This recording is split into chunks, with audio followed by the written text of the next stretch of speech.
As you know, I'm Judge Sara Gruing, and this is a hearing beginning today at 10 a.m. in the case of the National Association for the Advancement of Colored People, Minnesota Dakotas Area State Conference, Susan Berquist, Eleanor Wagner, plaintiffs, versus the Minnesota Secretary of State, Steve Simon, in his official capacity. Today is July 31st, 2020. It is 10 o'clock a.m. While the court is in courtroom 1060 this morning, the rest of this hearing is taking place entirely over Zoom. This hearing is being taken down by a stenographic court reporter with a backup digital recorder. In order to obtain an accurate record, only one person can speak at a time. Before speaking, please identify yourself for the record. It is also very helpful if people spell out proper names or technical terms that could be misspelled. I may occasionally ask you to spell a name or term that might be misspelled or is unfamiliar to me.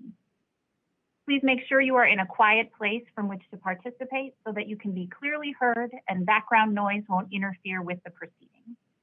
Do not have other people in the room with you unless those people are taking part in the hearing.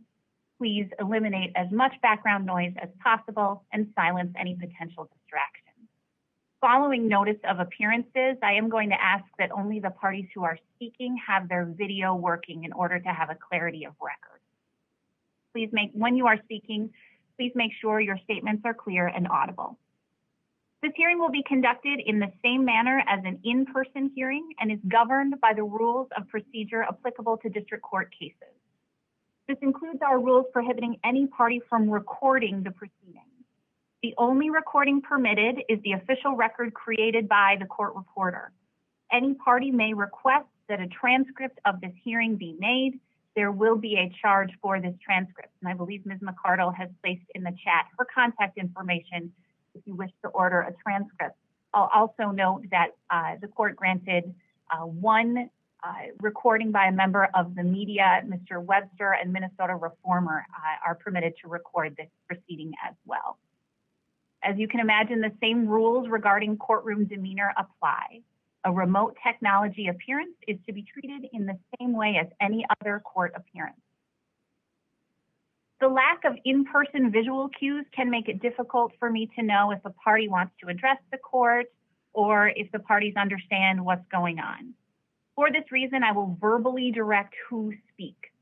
Please do not speak unless verbally directed to do so. If you have a clarification or an objection, of course, you may state that succinctly, and I will do my best to clarify and respond to the parties' concerns. So given that, will the parties please note their appearance by stating, then spelling their names and identifying their organizational affiliation. Again, we are beginning with the NAACP case. We'll start with the plaintiff. If you note your appearance, please. Your Honor, good morning. This is Craig Coleman from Faegre Drinker, C-O-L-E-M-A-N. I am arguing from the firm and sharing a podium with Jeff Justman, also from Faegre Drinker. And we represent plaintiffs NAACP, Eleanor Wagner, and Susan Berquist. Our clients, as I understand it, are dialed in and participating through the audio bridge. And also joining on the audio bridge are the declarants that the court has heard from the MID, Minnesota Legal Aid, Disability Law Center, and the amicus AARP. And Ms. Lee, I'll let you go ahead and introduce yourself. Thank you, Craig. Your Honor, my name is Teresa Lee of the American Civil Liberties Union, also for the NAACP plaintiffs. Thank you. Then on behalf of the Secretary of State, please. Good morning, Your Honor. This is Cicely Miltich, C-I-C-E-L-Y, last name M-I-L-T-I-C-H, with the Minnesota Attorney General's office. And Ms. Miltich, for this case, is anyone else appearing on behalf of your client? Your Honor, Jason Marisam is also appearing on behalf of the Secretary. He'll primarily be addressing arguments in the LaRose matter, but there may be a few things that he'll discuss here as well. Understood. Then on behalf of the proposed interveners, please.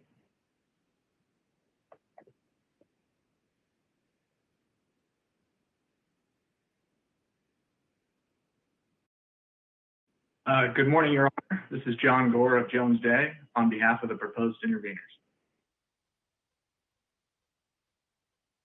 And Mr. Gore, I know Mr. Ellison was on several of the briefs as well. Is he appearing on behalf of your client? He is all today as well. All right. Thank you. Again, I appreciate the party's willingness to do this over Zoom. For both this case and the next, I want to briefly sort of go over a roadmap for how I want the argument to go. I can assure the parties that I've read everything you've submitted, including the briefs from the amicus that was filed yesterday. So how I'd like this to go is I'll start with the plaintiff on both cases. Again, we're beginning with the NAACP case, but the framework will be the same for the hearing today. I have some questions for the plaintiff on sort of where we're at procedurally and the kind of unique posture with this case as it relates to the temporary injunction motion and the consent decree. So I want to clarify sort of where we're at this morning.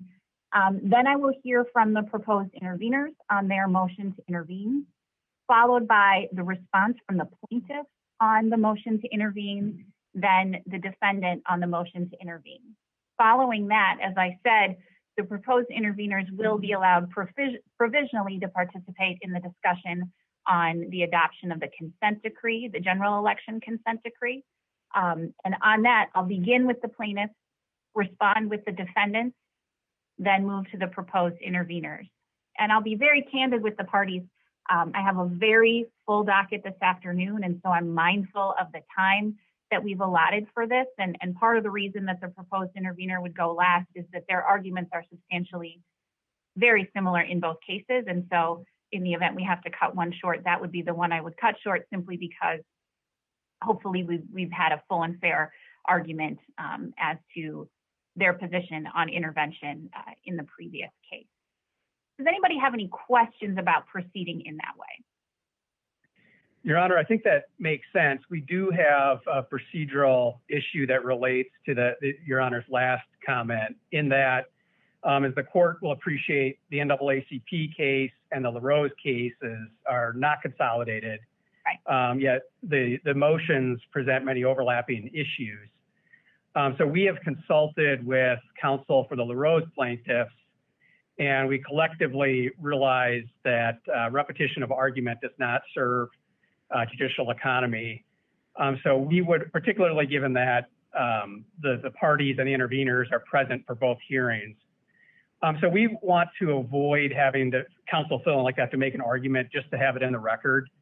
And so with that said, we would respectfully urge the court to enter the full transcript of both hearings into the record of both cases to avoid that.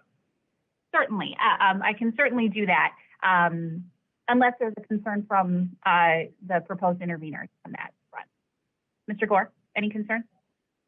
No concern. That makes sense to us. All right, so that's what we'll do going forward. All right, anything further on the kind of roadmap for discussion this morning? No, Your Honor. The way we have argument allocated, Ms. Lee is going to address the consent decree, and Mr. Justman will address the preliminary injunction motion. So with that, and taking the cue from Your Honor's intended roadmap, I think it's appropriate to turn it over to Ms. Lee, the podium at this point. All right. And I will say, I also want to note, just before it gets lost in the shuffle, that our clients really are sincerely grateful for the court's effort on this case. We realize these cases present a really heavy lift. There's been a lot of paper, a lot of motions filed with the court. And so we're sincerely want to make sure that we thank the court and its staff for efforts to administer justice in these cases. So thank you. And with that, I'll turn the argument over to Ms. Lee. All right. Thank you, Mr. Coleman. And the other point that I wanted to make as to the roadmap before we get into the argument in earnest is that it's the court's intention to rule on this case by Monday. And because of that, again, I want to assure the parties I've read everything, that I have some questions, but I'm most interested in making sure that everybody's able to make the record that they want, quite frankly. and I can't promise a Supreme Court level order by close of business on Monday, but it's my intention both for the Secretary's interest in administering the upcoming election, as well as any interest in appellate review, that we get as much as we move this from the court's docket as quickly as possible. So I know there are some arguments about delay, and I just wanted to be candid with all the parties about the court's interest in ruling as quickly as possible on this matter. So with that, we'll hear from Ms. Lee. Certainly, Your Honor. This is Teresa Lee for the NAACP plaintiffs. I had understood that you wanted to begin with specific procedural questions, then we would move to intervention, then we would move to the substance of the consent decree. Do you have particular procedural questions with respect to the consent decree or the preliminary injunction that you'd like plaintiffs to address at this time?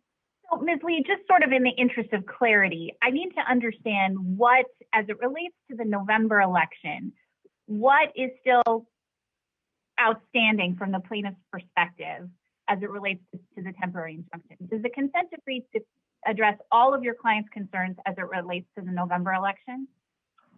It does not, Your Honor.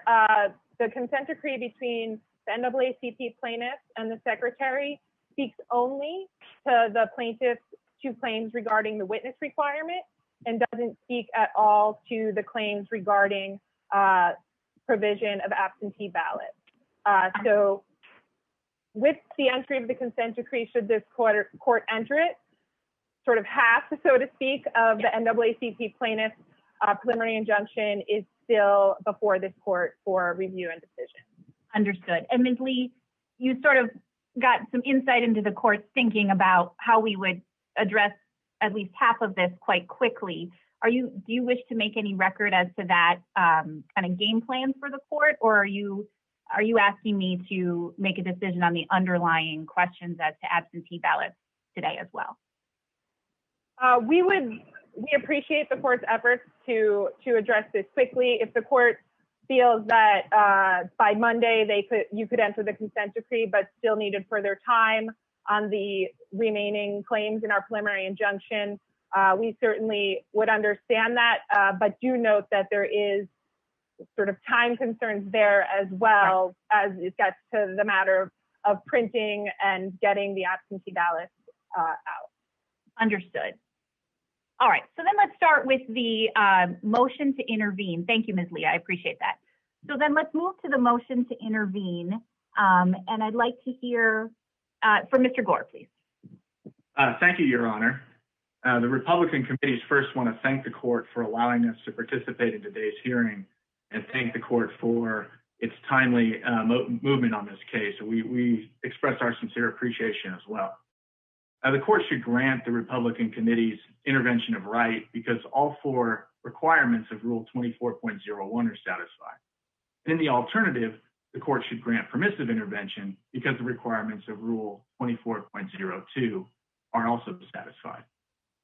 Granting intervention is particularly warranted in this case, Your Honor, given the procedural posture.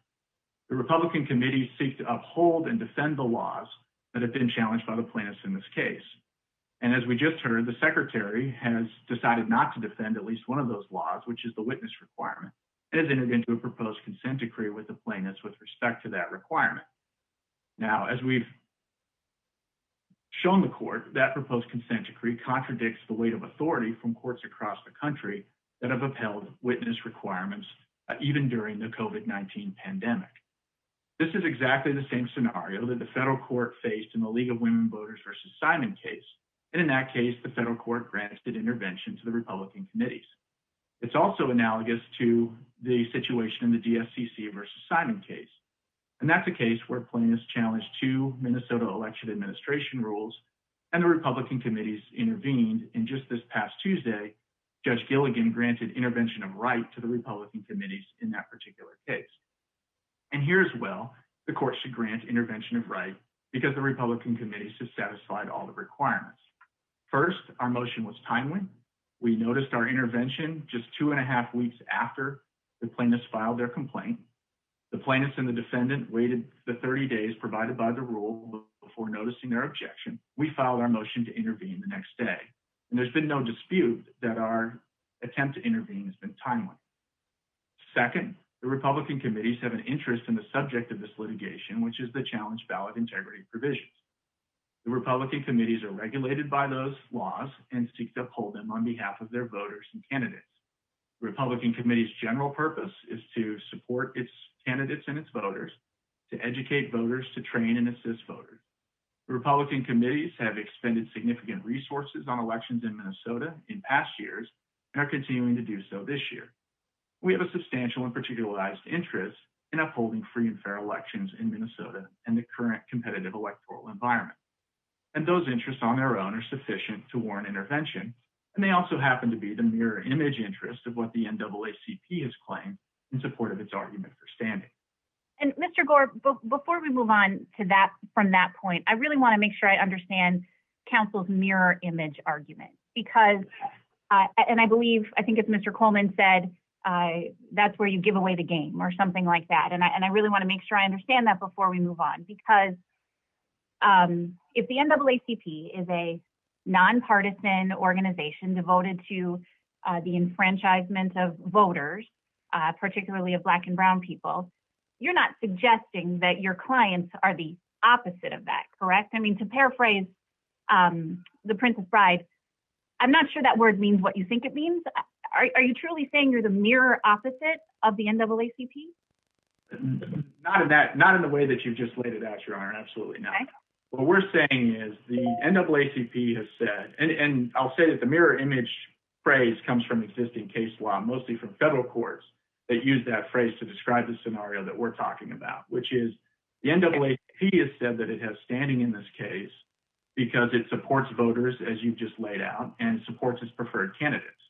Well, we also support our voters and our preferred candidates who compete in elections and exercise their right to vote in Minnesota. So in that sense, we have a parallel interest, is maybe the better way to talk about it. We're not necessarily supporting the same candidates all the time, but it's the same interest that's at issue with respect to the underlying laws. And that's what Rule 24 is all about. Do you have an interest in the subject matter of the litigation? And we've clearly shown that here, because we're as interested in election laws in Minnesota as any of the parties in the case, including the NAACP. But that mirror image language comes from cases where it's Republicans versus Democrats. Is that correct?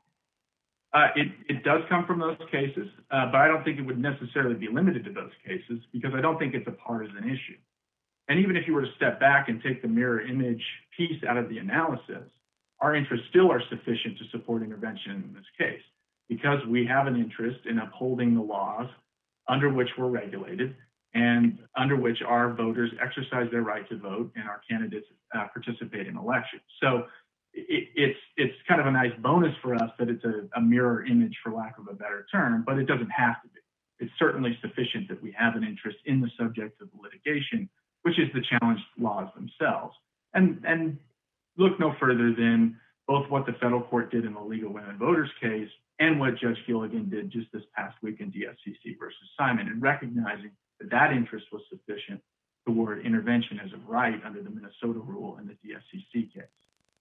And certainly with deep respect to Judge Gilligan, I just want to make sure that I understand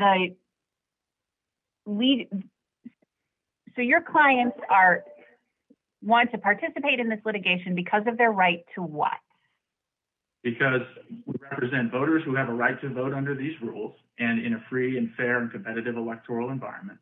We represent candidates who also participate in elections in Minnesota under these rules. We ourselves as committees are engaged in get out the vote efforts.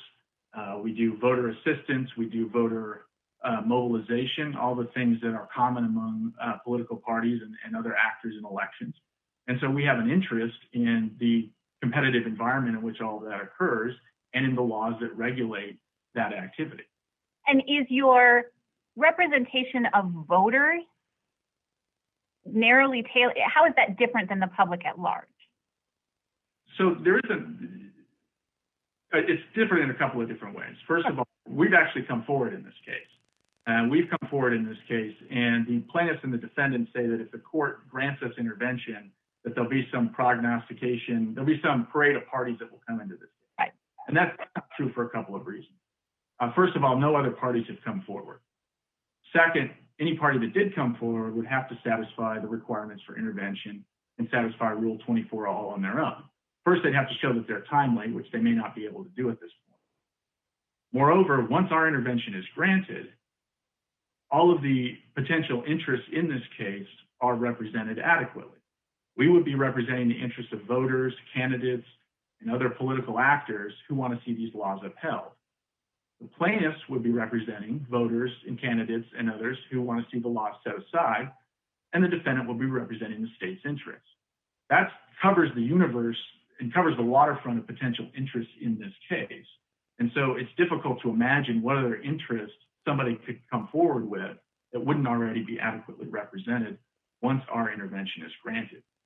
So we do have a particularized interest in these particular laws because of all the reasons that I said, and there's really no danger of opening the floodgates to a parade of interveners like the plaintiffs and defendant have suggested. We also satisfy the third requirement for intervention of right because as a practical matter, the disposition of this lawsuit would affect our interests. We have an interest in upholding these laws, and any injunction or order enjoining those laws would affect that interest on a practical level, which is all that's required to show that. The other point that I'll make, Your Honor, is that there is a citation in the defendant's brief to the Doe and Schrader cases, which are cases from this court. And those cases are an opposite here on the interest and impairment requirements, because in those cases, the putative interveners claimed an interest in not having taxpayer funds expended on the litigation. They weren't interested in the underlying statutes. So they had an interest in the litigation, but not the subject of the litigation. And we've, of course, asserted an interest in the subject of the litigation, which is the statutes themselves. And finally, the fourth and final requirement is... Before we move on from that prong, Mr. Gore, what about, and I'm sure plaintiffs will tell me more about this, what about the argument that even if I were to grant your intervention, you can't move the consent decree anyway? Well, I think that argument is inaccurate for a number of reasons. Are you talking about the general election consent decree? I am, yeah. What they're talking about. So for a couple of reasons, let me lay that out for just a moment. As a party, once we become an intervener, we have full rights in the case. As a party, we can make motions, we can seek discovery, we can take appeals, we can do all the things that a party can do. And that's just, of course, for an intervener. So we can oppose the consent decree that plaintiffs and the defendant have entered into. The court can hear our arguments on that. Obviously, it's up to the court as to whether or not the court thinks it's appropriate to enter that. But we can present our arguments. The court can hear those even now, and it's going to hear those today. So I'm not sure I totally follow their argument because, of course, we can present our objections. And the court, again, with our gratitude, is allowing us to do that today. But if we came into the case, we would have full rights as a party, as even the defendant acknowledges. I think the defendant makes this point in their brief, and I didn't really follow it because they said we wouldn't be able to object to the consent decree, but then later in their brief, they said we'd have full rights to participate in discovery and make motions and everything else. So I think the latter half of that is what's correct. All right, you can move on. Thank you. So the fourth and final requirement for intervention of right is just a showing that the existing parties may not adequately represent our interests. And the Minnesota courts have described that burden as minimal, and we've satisfied it here. We've satisfied it because the plaintiffs obviously don't represent our interests. They want to set aside rules that we want to uphold. And the defendant is no longer defending the witness requirement, now on the fourth occasion in recent weeks.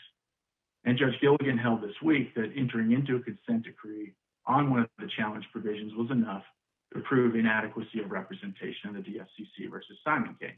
And that's what we have here, in addition to the fact that, as we pointed out, the proposed consent decree contradicts the weight of authority from courts all across the country.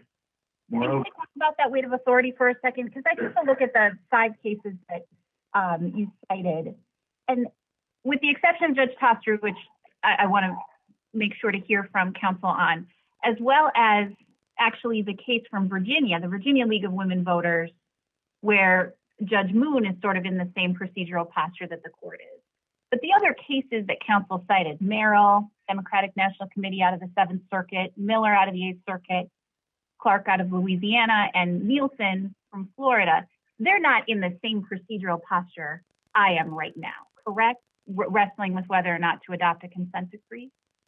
It is correct that those cases did involve a consent decree, but both when conducting a fairness analysis of a consent decree and when determining whether to enter an injunction, the court has to determine whether the plaintiff has made a showing of a likelihood of success on the merits. And so, and also make a determination that the equities favor entry of the court order. Okay, and I'm going to stop you right there because I want to make sure that we sort of, why don't you tell me more about that when we get to whether or not I should enter the consent decree? Let's move on. That's fair, Your Honor. Thank you for that. And the Secretary obviously also doesn't represent our interest in supporting Republican candidates and voters. The Secretary actually concedes in his opposition that a government actor does not adequately represent a private party's private interests, and we've presented those interests to the court both in our briefing and today. The plaintiffs and the defendant do cite some cases holding that there is a presumption of adequacy of representation when the defendant is a government actor, but no Minnesota appellate court has ever adopted that presumption, and the federal courts are split on whether that kind of presumption is appropriate, precisely because a government actor's interests may diverge from the interests of private parties. And this is something the Minnesota Court of Appeals noted in the Jerome Faribault Farms case we cited in our briefs. The defendants in that case were county officials rather than state officials, but the court pointed out that as government actors, there might be a divergence of private and public interest in that particular case. And I'll just note that Judge Gilligan's order this week adopted the presumption, but held that we overcame it because of the procedural posture that we're in uniquely here with the state. So whatever the standard is to prove inadequacy of representation, we've carried that burden here. And so for all those reasons, the court should grant intervention of right. Let me touch on permissive intervention just briefly. The Minnesota Supreme Court's decision in Snyder's Drug Stores illustrates that permissive intervention at a minimum is warranted here. In that case, the Minnesota Supreme Court held that permissive intervention is to be encouraged when the putative intervener represents a party who's not already represented and presents a perspective that will facilitate more informed decision-making by the court.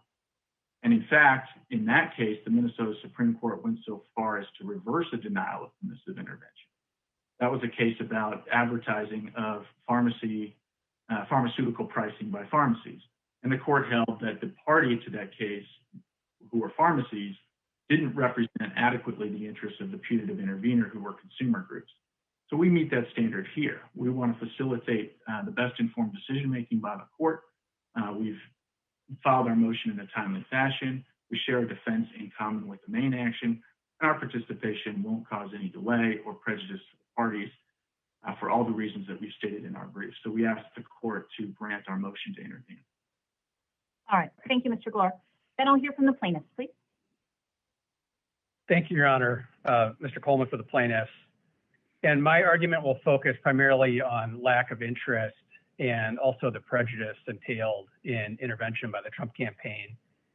So to start with lack of interest, to decide intervention, it's enough for the court to simply ask, what is the direct, non-speculative impact on the Trump campaign that occurs if the court grants our motion for preliminary injunction or enters the consent decree? How will the Trump campaign be injured? And we need to be specific about this. The law requires, it's very clear that Rule 24 and all the case law requires that this inquiry demands specific, particularized evidence. So let's get there. Let's go and get granular. If Ms. Berquist or Ms. Wagner or any other Minnesotan are able to cast their ballots this November without having a witness, how is the Trump campaign injured? They do not attempt to answer that question. Do they have to spend more money as a political party because of that relief? Is it harder for them to mobilize voters? Of course not. They don't try to make that answer, and they simply don't go there, because the reality is the Trump campaign can't, without being candid, that its interest, the interest that it is here to pursue in this case, is to impose burdens on voters, to make it harder for voters to cast their burdens, and they're not willing to tell the court that that's why they're here. So the Trump campaign never points to a particular specific injury, and instead it relies on generalities and platitudes. And starting with this notion that they're the mere interest of the NAACP, I think Your Honor pointed to exactly the right question. How exactly is the Trump campaign the counterpart, the mirror image of the nation's oldest civil rights organization that has a long storied history of ensuring that its members can access the ballot box? What is the countervailing interest that the Trump campaign is here to pursue?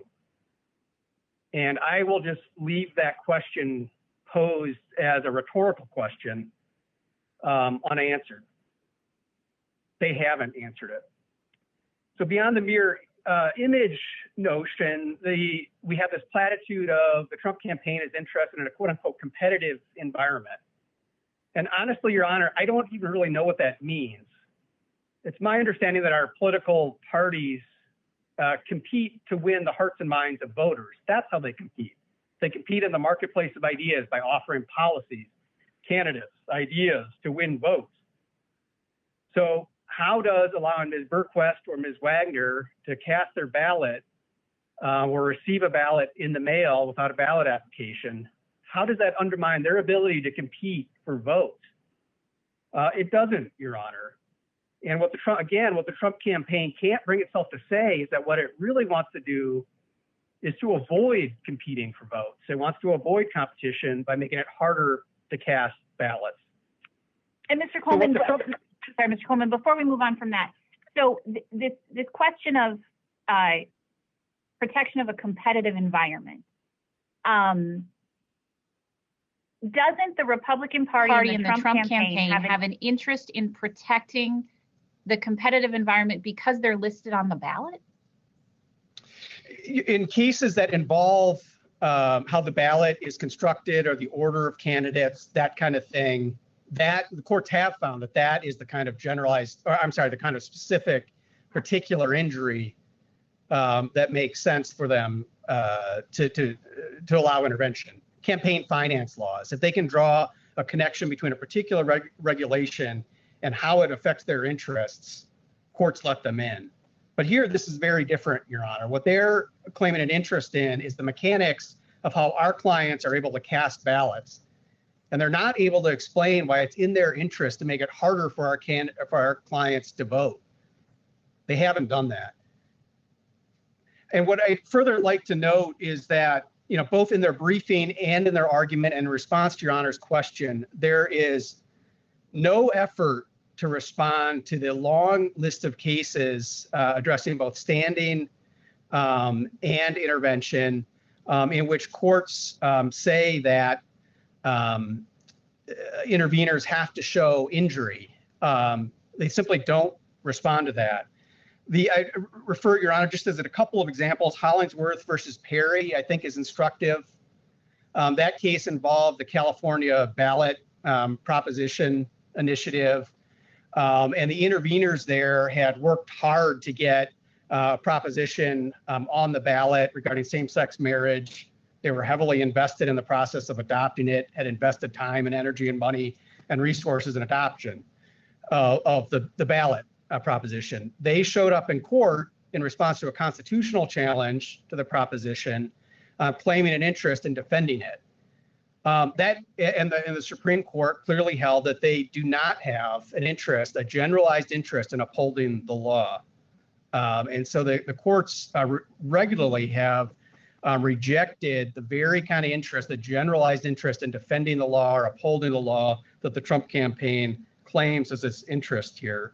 And in fact, in the Hollingsworth case, there was the interveners had a much better story to tell about how they were heavily invested in defense of the law than the Trump campaign does here. Other cases that we cite on our brief on page 19 and 20, there's myriad of them, but just to call the court to a couple of them, the Sokogan Chippewa community is another example where the interveners was a tribe concerned with casino rights. It could point to the challenge regulations at issue directly bearing on its rights to obtain a casino. The court rejected that, despite that ability to try to draw, connect the dots between the regulations and their interests. that wasn't good enough because courts, again, regularly reject the notion that interveners can show up in court simply to defend laws. They need to show an injury that's going to follow from the relief. Same thing with the Wisconsin Right to Life PAC. That was a campaign finance kind of dispute that directly impacted the political action committee that was seeking to intervene. And again, defending the challenge laws was not enough. It's a generalized interest that's not good enough. And again, just to note that the Trump campaign simply does not respond to that law.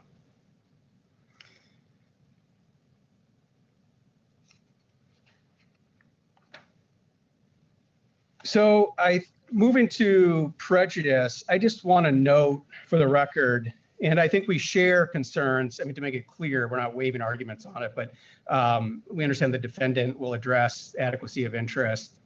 And I will note that even if the court is persuaded that the interveners have an interest in defending the law, again, we dispute this regarding the consent decree and the witness requirement, intervention should be limited to that specific issue. But turning to prejudice, our concern is that, as the court will appreciate, and you've alluded to, and really, again, sincerely appreciate the court's efforts to reach a decision quickly, but these cases are extraordinarily time sensitive. The relief that we're asking for impacts voter education, impacts ballots being mailed to voters, which has to happen in advance of the election. Our relief can be derailed by delay and procedural maneuvering and tactics.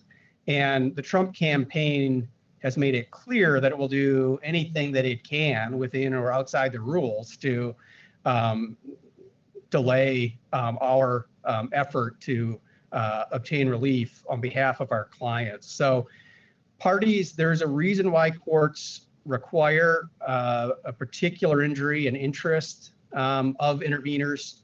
Interveners have substantial procedural rights that are important and that bear on the litigation. And we really are concerned that our clients can have their relief blocked as much by procedural wrangling and maneuvering as any argument on the substance. So with that, and in the interest of time, unless the court has any further question on the plaintiff's position on intervention, I will turn argument over to defendants. And just briefly, Mr. Coleman, I believe your brief was the only one who introduced the president's tweets. And I'm sensitive to sort of keeping this discussion to the four corners of this document and the four corners of this courtroom/Zoom room. But am I to make anything of that as I'm doing my legal analysis? What relevance do the president's tweets have on my analysis? Yeah, I appreciate the question, Your Honor. So in the Snyder drug case that the Trump campaign cites in their reply, attempting to limit the court to the four corners of their pleading on intervention, that case made it very clear that courts will look at the validity of the interest. And in particular, if there's a basis to believe that the claimed interest is frivolous or a sham or it's not truthful, courts owe it to the judicial process and the parties to examine extra record evidence regarding the claimed interest. And so here I want to make it, it's obvious that this is not some far-flung extra record evidence. This is the head of the Trump campaign, the head of the Republican Party, daily making pronouncements that speak to exactly what their claimed interest is. And so when you match up what the head of the party is telling the public and all of us about the Republicans' interest in this case, match that up to what their pleadings say and what they won't say on the papers or at oral argument.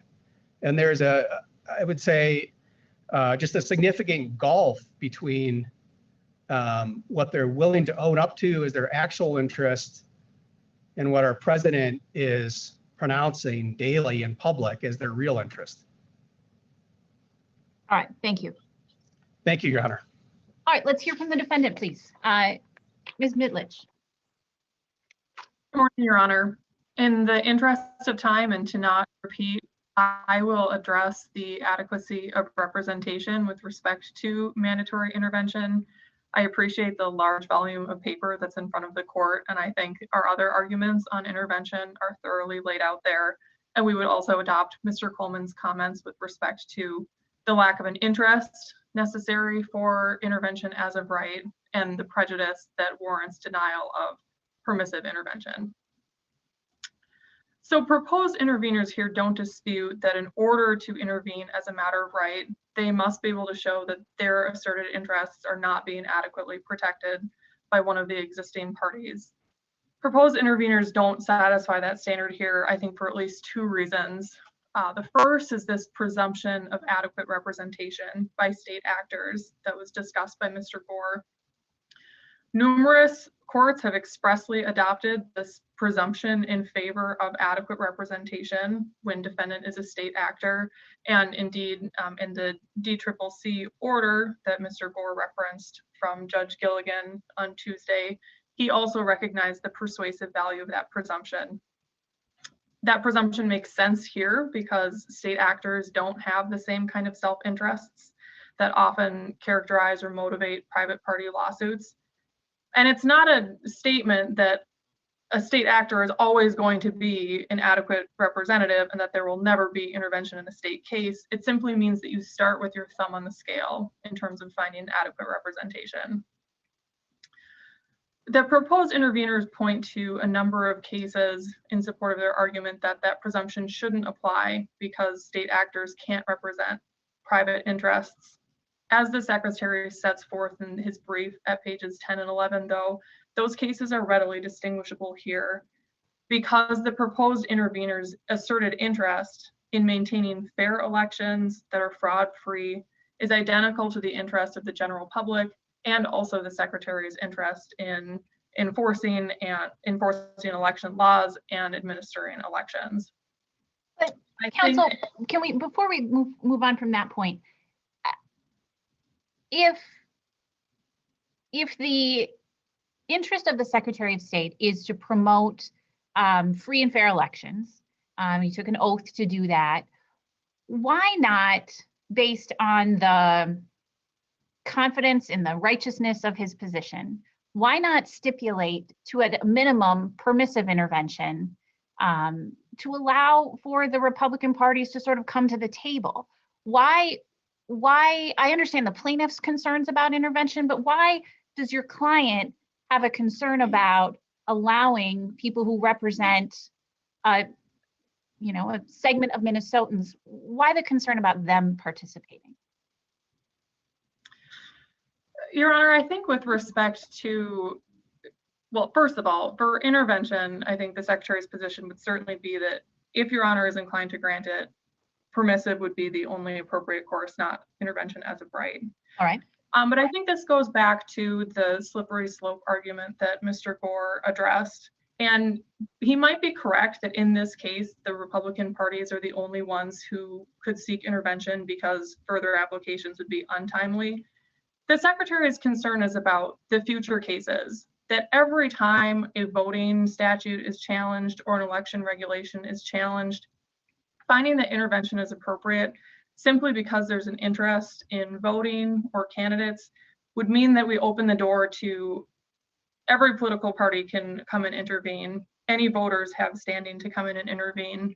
And I think that this case illustrates some of the difficulties with that approach. Mr. Coleman addressed some of the prejudice, but here, the volume of paper that came in on a very expedited timeline, some of the failures to follow Rule 115 that resulted in extremely expedited briefing. And those are the types of things that, especially given the current climate, to distract some of the Secretary's attention from focusing on administering the election and ensuring that he's defending the lawsuits that are actually brought. So going back to the cases regarding the divergence of private and public interests, I think what you see in the cases that are cited by proposed interveners is the private interests in those cases are much different than the public interest. I think the best example is the Fund for Animals case that they cite from the DC Circuit. There, the Secretary of Interior has to balance a whole bunch of different interests, including economic interests, environmental interests, in designating animals for the endangered species list. The group who was intervening cared only about the, I believe it was a Mongolian ox or some sort of animal there. Here, that interest in fair and fraud-free elections is shared by the Secretary and the Republican parties. And the second thing I want to touch on is, reading the proposed intervener's brief and hearing the argument here, I think finding that there's an inadequate representation would basically be a per se rule that anytime a state actor enters into a consent decree or other settlement, that's a per se finding of inadequate representation. And there's myriad of cases that we cite in our briefs that disagreements about that type of defense strategy is just not a showing of inadequate representation. Here, the Secretary made the reasonable decision to enter into a consent decree with respect to the witness requirement and is vigorously defending the other aspects of the NAACP's lawsuit. And those type of strategic calls are well within the scope of adequate representation. So unless the court has any further questions, that's all that I have. No, that's helpful. Thank you very much. Before we move on to the consent decree, because there are a few narrow issues that are not at issue in the next case that we're going to hear, just a couple questions for Mr. Gore. And again, in the interest of time, I want to make sure we keep it very narrow to my questions. Particularly in this case, the Secretary is still, as Ms. Miltich just said, the Secretary is still vigorously defending the question of universal mail-in ballots. And so you seem to suggest that his failure to defend the witness requirement is enough for your intervention. Is there something that I should make of how should I view the Secretary's vigorous defense of the universal mail-in ballot? Your Honor, I'll respond to that by pointing out that in the DSCC versus Simon case, where we were granted intervention of right as to all issues, the Secretary was defending on one of the two challenge election laws in that case. There were two challenges in that case. The Secretary entered into a proposed consent decree on one of those, but not the other. And Judge Gilligan still held that we had a right to intervene. We could intervene as of right on all the issues. So we weren't limited just to the consent decree. We've also presented different arguments to the court on that particular issue. The Secretary's brief really focuses on standing. We focused on the merits and on other issues. And so even though the Secretary has defended on that particular claim, we're offering other defenses that we would develop throughout the remainder of the case. All right. Okay, thank you, everyone. Then let's move on to the issuance of the consent, or rather the entry of the consent decree, and I'm referring specifically to the entry of the general election consent decree. I don't know that I caught, is it Ms. Lee or Mr. Coleman who will be arguing? Ms. Lee? I will, thank you, Your Honor. Teresa Lee, again, for the NAACP plaintiffs. Plaintiffs respectfully request that this court approve the consent decree between them and the Secretary, waiving the witness requirement for just this November's election. In the alternative, the court should enter the preliminary injunction as to this claim. The Trump campaign's consistent theme throughout this case is to ignore that Minnesota is a separate sovereign with its own legal standards and own constitution distinct from the federal system. Plaintiffs certainly do not dispute that this court has the authority to determine if the proposed consent decree is fair, as the Minnesota Supreme Court said in Hafner. And it certainly is fair. It is a time-limited agreement addressed to the very real public health crisis facing Minnesotans, with the aim of ensuring that every Minnesota voter can safely exercise their fundamental right to vote under the Minnesota Constitution. In just the days since the consent decree was filed with this court, over 11,000 additional people in Minnesota now have COVID-19. The fairness of the consent decree is apparent on its face, and the parties agree that it is necessary to secure the rights under Article 1 and Article 7 of the Minnesota Constitution. The Secretary's counsel will, of course, speak for him, but we note the Secretary is a constitutional officer sworn to uphold the state constitution and carry out his duties to the best of his judgment and ability, and that includes his decision to enter into this consent decree. Under Minnesota law, these showings all allow the court to enter the requested decree. However, even if the misstated standard that the Trump campaign presses were the standard, plaintiffs still easily meet it. It overlaps substantially with the Dahlberg factors, and plaintiffs have more than sufficiently demonstrated their likelihood of success. While the Trump campaign insists to the contrary for many reasons, their argument is fatally flawed for, at the very least, that they rely on federal standards and do not and cannot meet those under the Minnesota Constitution. The Trump campaign might not like that the Minnesota Constitution provides greater protection to the rights of its citizens than their interpretation of the federal Constitution, but it does. And the Minnesota courts have an independent responsibility for safeguarding the rights of Minnesotans. There was indeed a time when the Minnesota courts followed the federal interpretation of the US Constitution, interpreting their own.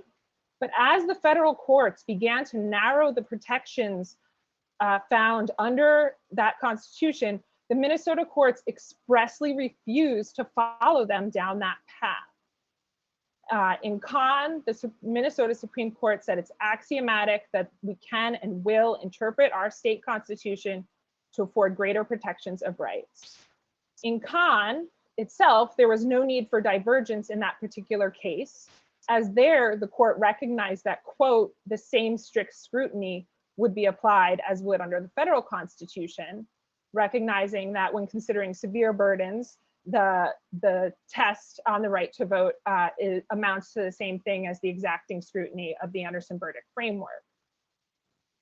But a restriction that denies the franchise to citizens who are otherwise qualified, including when only, quote, some residents' right to vote is violated, is subject to strict scrutiny, as the Minnesota Supreme Court found in Erlandson.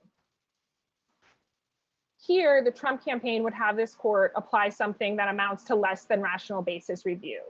It is only on that ground, ignoring the distinct version of rational basis review applied by the Minnesota courts, that they claim plaintiffs are unlikely to succeed on their challenge to the witness requirement.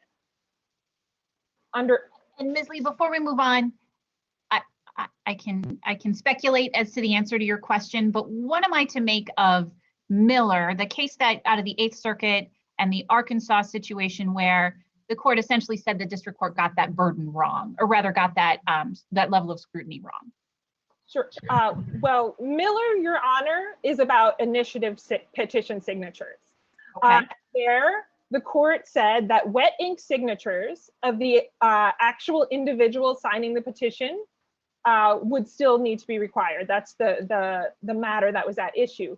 Here, of course, wet ink signatures of the voter who are completing their absentee ballot, of course, are still required.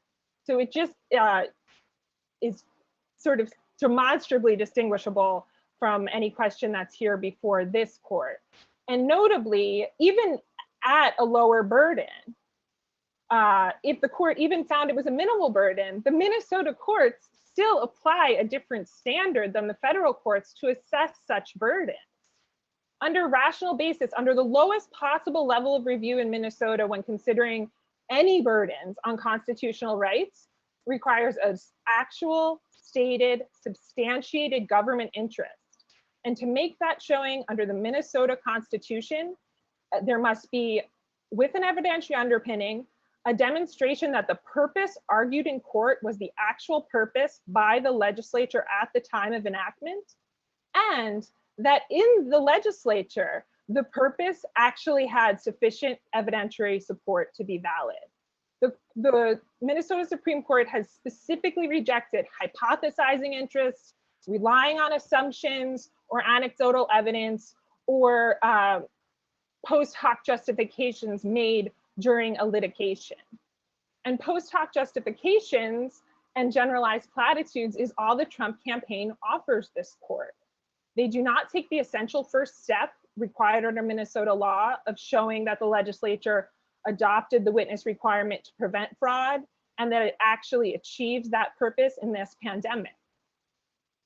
The Trump campaign hangs their entire argument on the discussion of state interests in Crawford, the US Supreme Court case, but the reliance on the state interest there in a different state with respect to a different type of law under the federal Constitution respectfully doesn't tell this court anything about the actual interests underlying the witness requirement as it exists under Minnesota law. The premise of the Trump campaign's arguments and their myriad listings of extra steps or different ways that plaintiffs and others could attempt to comply appears to be that individual plaintiffs, members of the NAACP, other Minnesota voters should have to jump through all these hoops to vote because it's purportedly not impossible for them to make that jump. But that's simply not the standard under Minnesota law when it comes to the right to vote, no matter what level of review is applied. There's absolutely no fit between the paltry examples scraped together by the Trump campaign and the witness requirement itself. Their examples would not have been guarded against by it, nor would the generalized examples from the Carter-Baker report that have nothing to do with the right to vote in Minnesota. And importantly, the Minnesota Supreme Court has specifically rejected reliance on anecdotal evidence, even under rational basis review. And the 0.00003% of fraud in Minnesota, which would not be prevented by the witness requirement, is quintessentially anecdotal. Their invocation of quote unquote public confidence fares no better. They again hypothesize this interest with no showing it was the motivating interest underlying the statute or that it is actually served by enforcing the witness requirement during the pandemic. And even under the federal standard, Your Honor, numerous courts have concluded that the invocation of public confidence is an especially insufficient interest where those seeking to require a regulation burdening the right to vote are the very cause of any lag in public confidence in the election, as is amply the case here. And Your Honor can see that in Democratic National Committee versus Hobbs out of the Ninth Circuit, or NAACP versus McCrory out of the Fourth. And the Secretary has shown that the state does not have any interest advanced by the witness requirement during the pandemic. Having addressed the likelihood of success, for which plaintiffs also rely on their brief in support of the motion for preliminary injunction, along with the evidence submitted therewith, I turn briefly to the other reasons the Trump campaign urges the court not to enter the consent decree. Before we move on, Ms. Lee. Yes, Your Honor. First of all, just as a point of clarification, I want to make sure I'm characterizing counsel's argument correctly, that you believe I don't even need to sort of enter into this quasi-Dahlberg land because it's counsel's sort of overarching point that this is a fair consent decree without fraud, mistake, or absence of true consent. That I only need to reach this analysis if I'm making a fairness, if I sort of follow their logic. Is that correct? I think Your Honor could certainly consider these issues in assessing fairness. I don't think the plaintiffs would sort of attempt to limit the court in sort of her role as a judicial officer to determine what is fair. But I would suggest that demonstration of likelihood of success on the merits is not what is required to come to a fairness conclusion specifically under Minnesota law, but that in any event, plaintiffs have, for the witness requirement, have demonstrated that likelihood of success. Understood. So even if we're in the analysis that the proposed interveners offer, you're arguing that you still win? Yes, Your Honor. Understood. But before we go on, I'm especially concerned, I can't see the federal courthouse from here, but I'm especially concerned about Judge Tostrud's decision in the League of Women Voters case and how that impacts the likelihood of success on the merits. To have a judge down the street in another jurisdiction rule the opposite way is something that gives the court great pause. And so I want to make sure before we move on, I understand how you think I shouldn't be impacted by that. With all due respect to that court, in addition to our belief that it was wrongly decided, that consent decree and the complaint in that case considered federal constitutional claims. The NAACP plaintiffs have alleged nothing under the federal constitution. We are speaking specifically to the Minnesota Constitution and this court's, quote, independent duty to protect the rights of Minnesota voters. The Minnesota courts have been explicit that when federal courts narrow the protections of individual civil and political rights, the Minnesota courts will not follow them down that path. And for that reason, we think that the denied federal consent decree is not even persuasive to this court. Understood. Thank you. You can move on. So that is a perfect question, Your Honor, because that was the first of my next points to address the other issues they raised other than likelihood of success.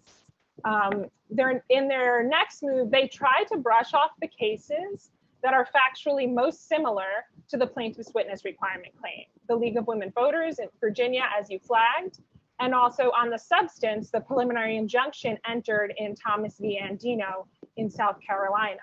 They also notably ignore the host of other cases that have entered relief with respect to voting and elections in the face of COVID-19 that were all cited on the face of the consent decree itself. And instead cite a stay that has no analysis and cases that are readily distinguishable. I already described to Your Honor the way in which Miller is not like this case. The Bostelman case out of Wisconsin, the enjoined witness requirement there already allowed voters to comply with mechanisms other than needing to have a witness. So there was already an escape valve in that case such that it's not on all fours with the requirement of Minnesota law. The Clark matter was decided only on standing, and the Nielsen case they cite has nothing to do with a witness requirement, as Florida doesn't even have one of the 39 states that does not have one. And so it baffles plaintiffs that the Trump campaign would claim to this court that cases like League of Virginia and Thomas are readily distinguishable, when any fair reading shows that those cases are much more similar to the instant claim regarding the witness requirement than any of the cases that they rely upon. I'd also note, for Your Honor, that another witness requirement consent decree was entered in Rhode Island Federal District Court yesterday after a fairness hearing in which the Republican parties were allowed to participate, much as the parties are here today. And in any event, none of those cases, both those that are address factual issues similar to those here and those that do not, none of them dealt with any rights under the Minnesota Constitution. And finally, Your Honor, their assessment of the balance of equities really does just strain credulity. They've authored nothing to success that even suggests that the consent decree is not in the public interest. The witness requirement is not in effect for the August primary, as this court is aware. So voters will already be used to this procedure for absentee voting in the November election. And even more importantly than avoiding confusion by changing rules midstream between now and November, as the Minnesota Supreme Court said very long ago, in order to secure a full and complete expression of the public will, the popular will, it's necessary that all voters who are qualified are then able to vote. So the public interest here lies in allowing voters to cast their votes in a way that does not expose them to harm. The Trump campaign aims to limit the electorate, preventing qualified Minnesota voters from exercising their most sacred right. That is the opposite of the public interest. One small additional point on the federal consent decree that wasn't entered. Judge Tastrad's decision there on overbreadth contradicts the way the Minnesota Supreme Court considered relief in the Erlinson case, which directly goes to how this court would fashion relief, where, quote, as I mentioned before, the rights of some voters are implicated. For those reasons, and of course, all those in our briefing, the court should enter the consent decree. In the alternative, the court should grant plaintiff's preliminary injunction with respect to the witness requirement. Thank you, Your Honor. All right, thank you. On behalf of the Secretary. Thank you, Your Honor. Jason Marasam, Assistant Attorney General. I'll talk about the consent decrees on behalf of the Secretary. We firmly believe that they are fair, just, and in the public interest, and ask you to enter them. Before I go into those reasons, let me just back up and give you some procedural factual background here. So in the LaRose case, you also have the witness requirement And then there's a second issue on the election day receipt rule. So on July 17th, after weeks of negotiating, we submitted the consent decree in that case. The NAACP folks then contacted us and said, okay, you did the relief or I contacted them, can't remember, doesn't matter. You did that relief there, can we have the same relief here? We have no principled reason to distinguish them, so we drafted the consent decree in the NAACP case. And the reason I'm saying this is just so you know, the relief is identical as to the witness requirement in both cases. We want to be very careful that there be no confusion, no, hey, you're being ordered to do one thing in this case or one thing in another. The relief's identical, and the recitals are basically identical, except we took out the other claim, the recitals relating to the other claim that aren't present in the NAACP case, and made a few small tweaks just as to the unique complaint involved. But the basic recitals of all the reasoning and citations to cases is the same, and the relief is identical in those consent decrees. Just wanted to make that clear. And so one question then before we move from that, can you characterize those as arm's length transactions or negotiations? I think that's how you referred to those negotiations in your brief. Oh, absolutely, Your Honor. We negotiated for weeks. We exchanged red lines. I was the primary negotiator for the Secretary of State. We had counsel on the other end. And I think one thing to be clear, it came up earlier, we didn't agree to consent on the universal mail ballot, right? So they're not getting all the relief they're seeking in this motion. There's another piece. If you look at the consent decree, so under Minnesota law, you need that witness when you're voting. Also, if you are same day registering to vote absentee, you need the witness. And if you read the consent decree, the witness requirement still applies if you are registering to vote same day absentee, essentially. And the Secretary's reasoning there is that role is more like an election judge. We need some verification that this is who you are. If you've already registered to vote and we're mailing you the ballot, you're in our system. We know who you are. We got this data. But if you've never done it before, so we didn't agree to all of the relief of getting rid of the witness as to if you're registering to vote. That was just an example of how we're coming through this with the state interest, with how are we going to have this election administered. So absolutely arm's length transactions, absolutely red lines exchanged and differences there. Okay, so then we get to the consent decree. A consent decree is part settlement agreement, but it is also part court judgment. And there's a lot of cases cited in the federal stuff that the state law on Minnesota maybe isn't the most recent, but we are inviting a finding on fairness and equity. One of the recitals in the consent decree says that the court is finding this fair and equitable. We're not hiding from that. The Secretary firmly believes this is fair, equitable, and just, and we're inviting the court to make that finding. Now, that's different than looking into the full legal rights. The consent decree you don't do the full analysis of the parties' legal rights and facts, but the court can have a reasonableness, fairness assessment, and that's sort of baked into the language of the consent decree. Does that include likelihood of success on the merits? The Minnesota courts haven't answered that. I don't think it needs to. I also am not running away from that. I think the court of Virginia did that and still signed the consent decree.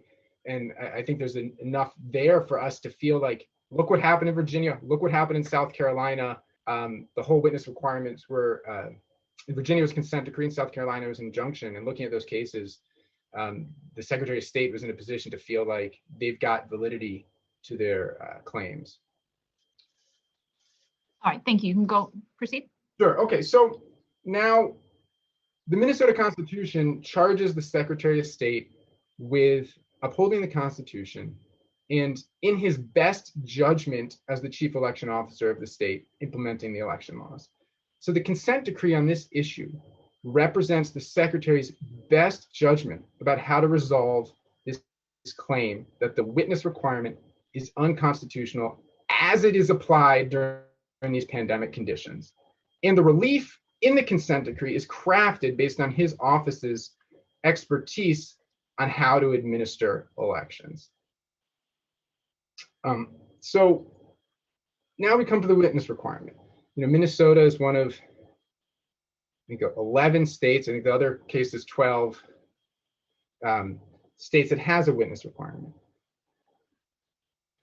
The statute is written to say you essentially need a physical witness you show them the ballot, look, and the witness sees you fill it out, and then you sign to witness that you saw the voter fill it out. That's the role of the witness.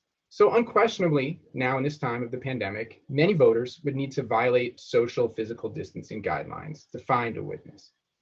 So I want to make 3 points about why we strongly believe that what's in the relief in the consent decree is just and reasonable and in the public interest. So, first, given how few states there are that even have the witness requirement, I think it's fair to look to see what has happened in other states that have those elections.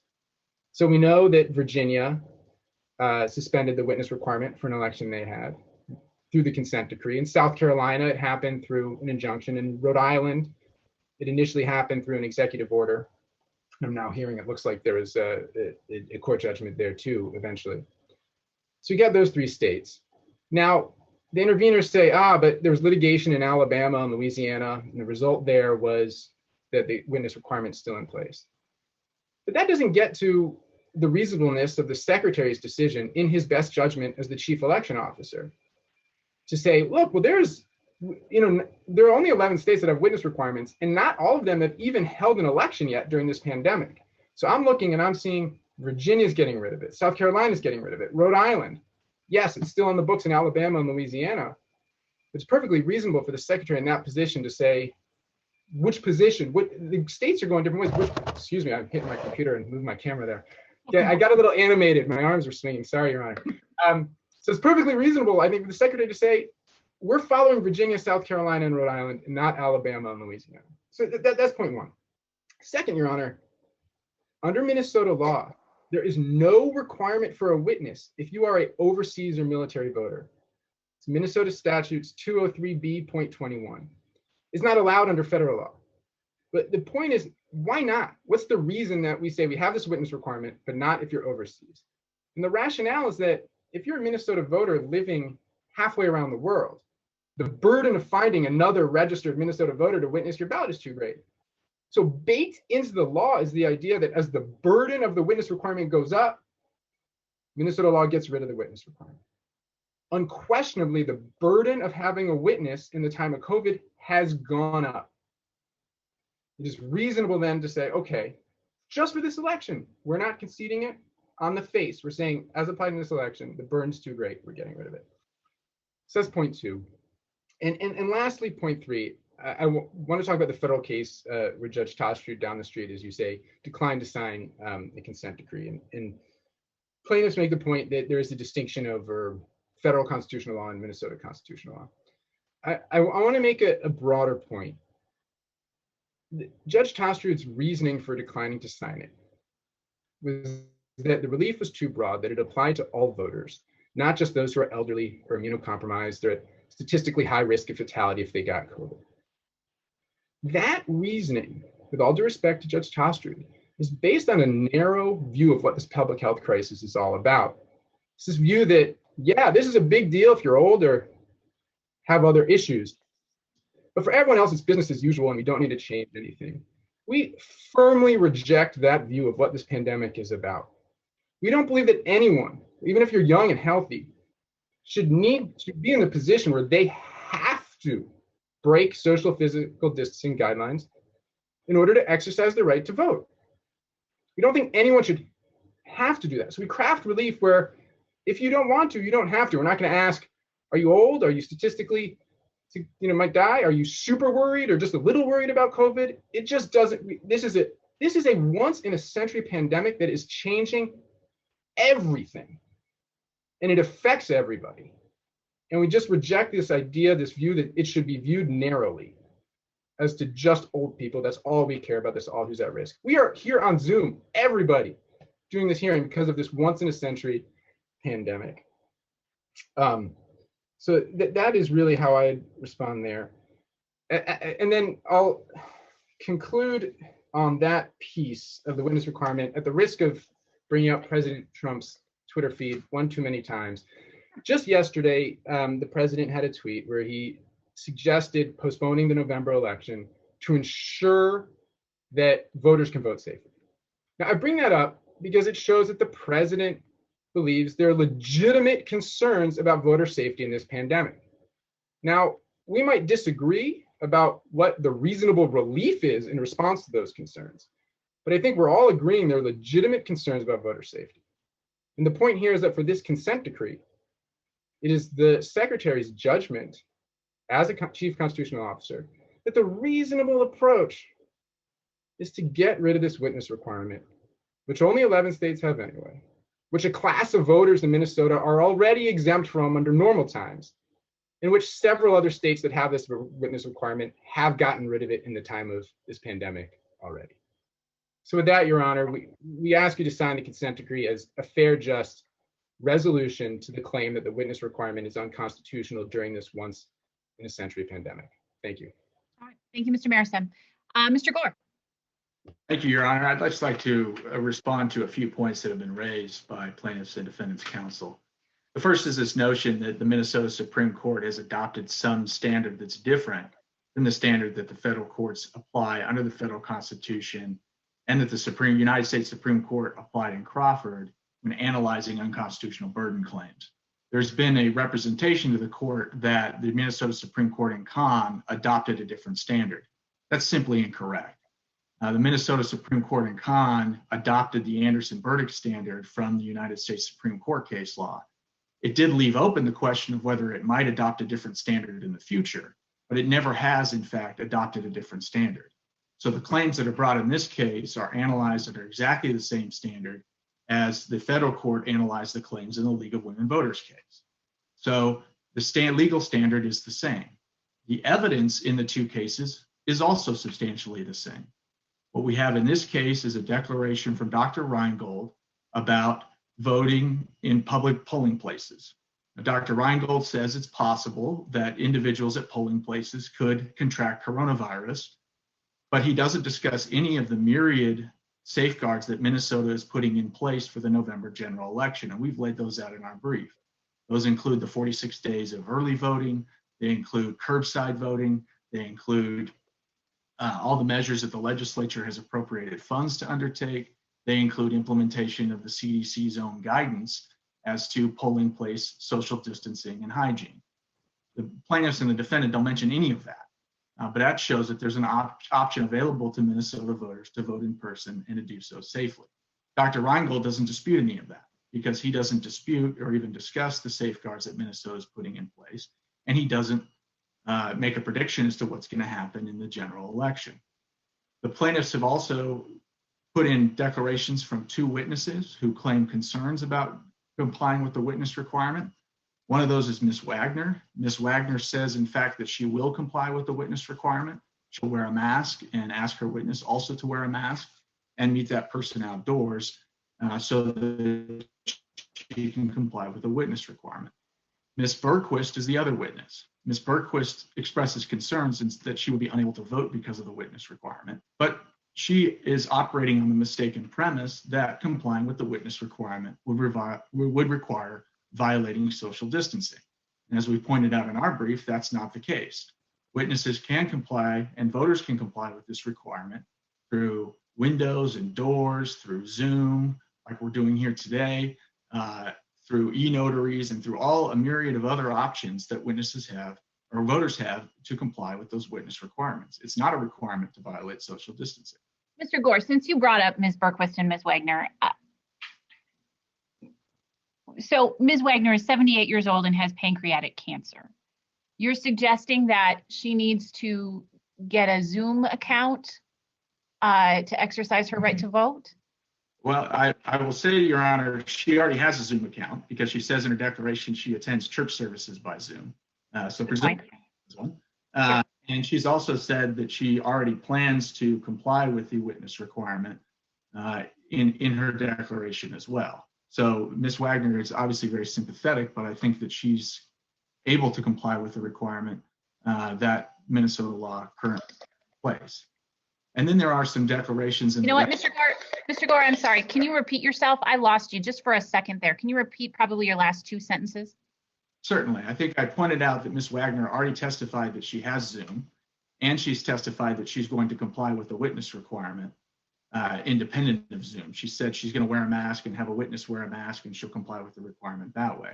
And we're suggesting that that's a completely appropriate way to comply with the requirement.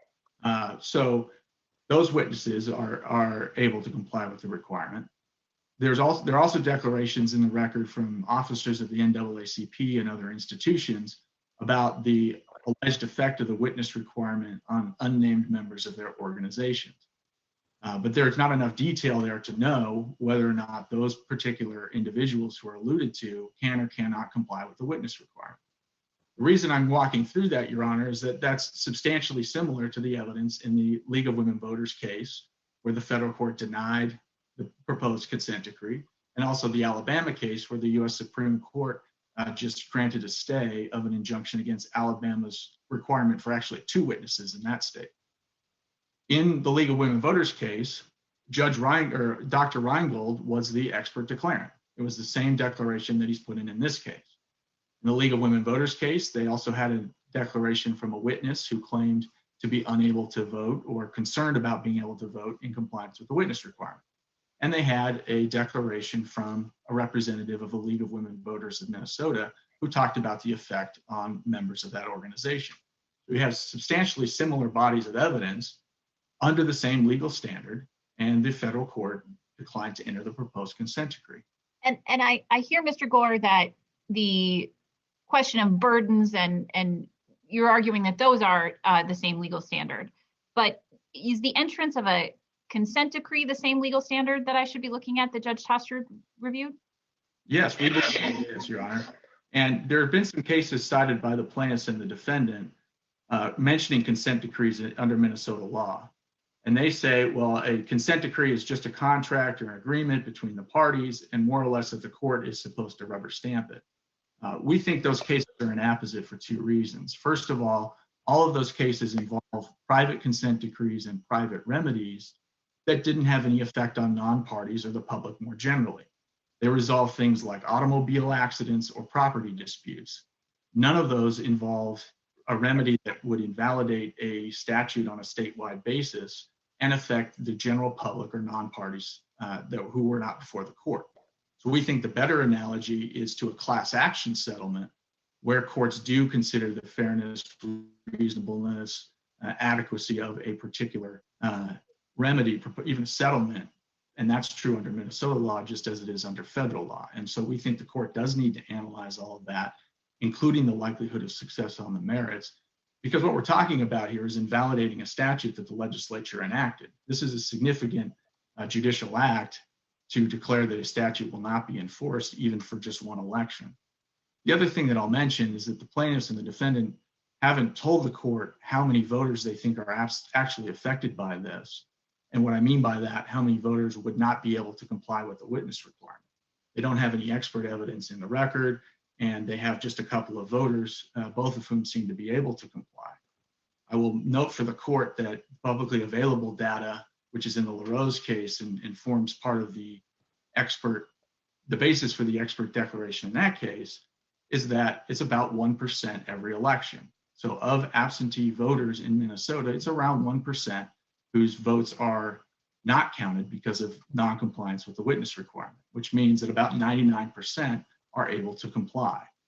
And in the face of that, the plaintiffs and the defendant haven't articulated why the witness requirement needs to be set aside statewide for all voters. We're asking the court to set it aside for everybody, including for voters who can comply with it. And we're talking about a legislative enactment that the legislature has decided to leave in place for the November general election. And so there's certainly no record here which would allow the court to strike it down in all of its applications as applied to all voters, because there's simply not the evidence available to do that. And that's our fundamental point.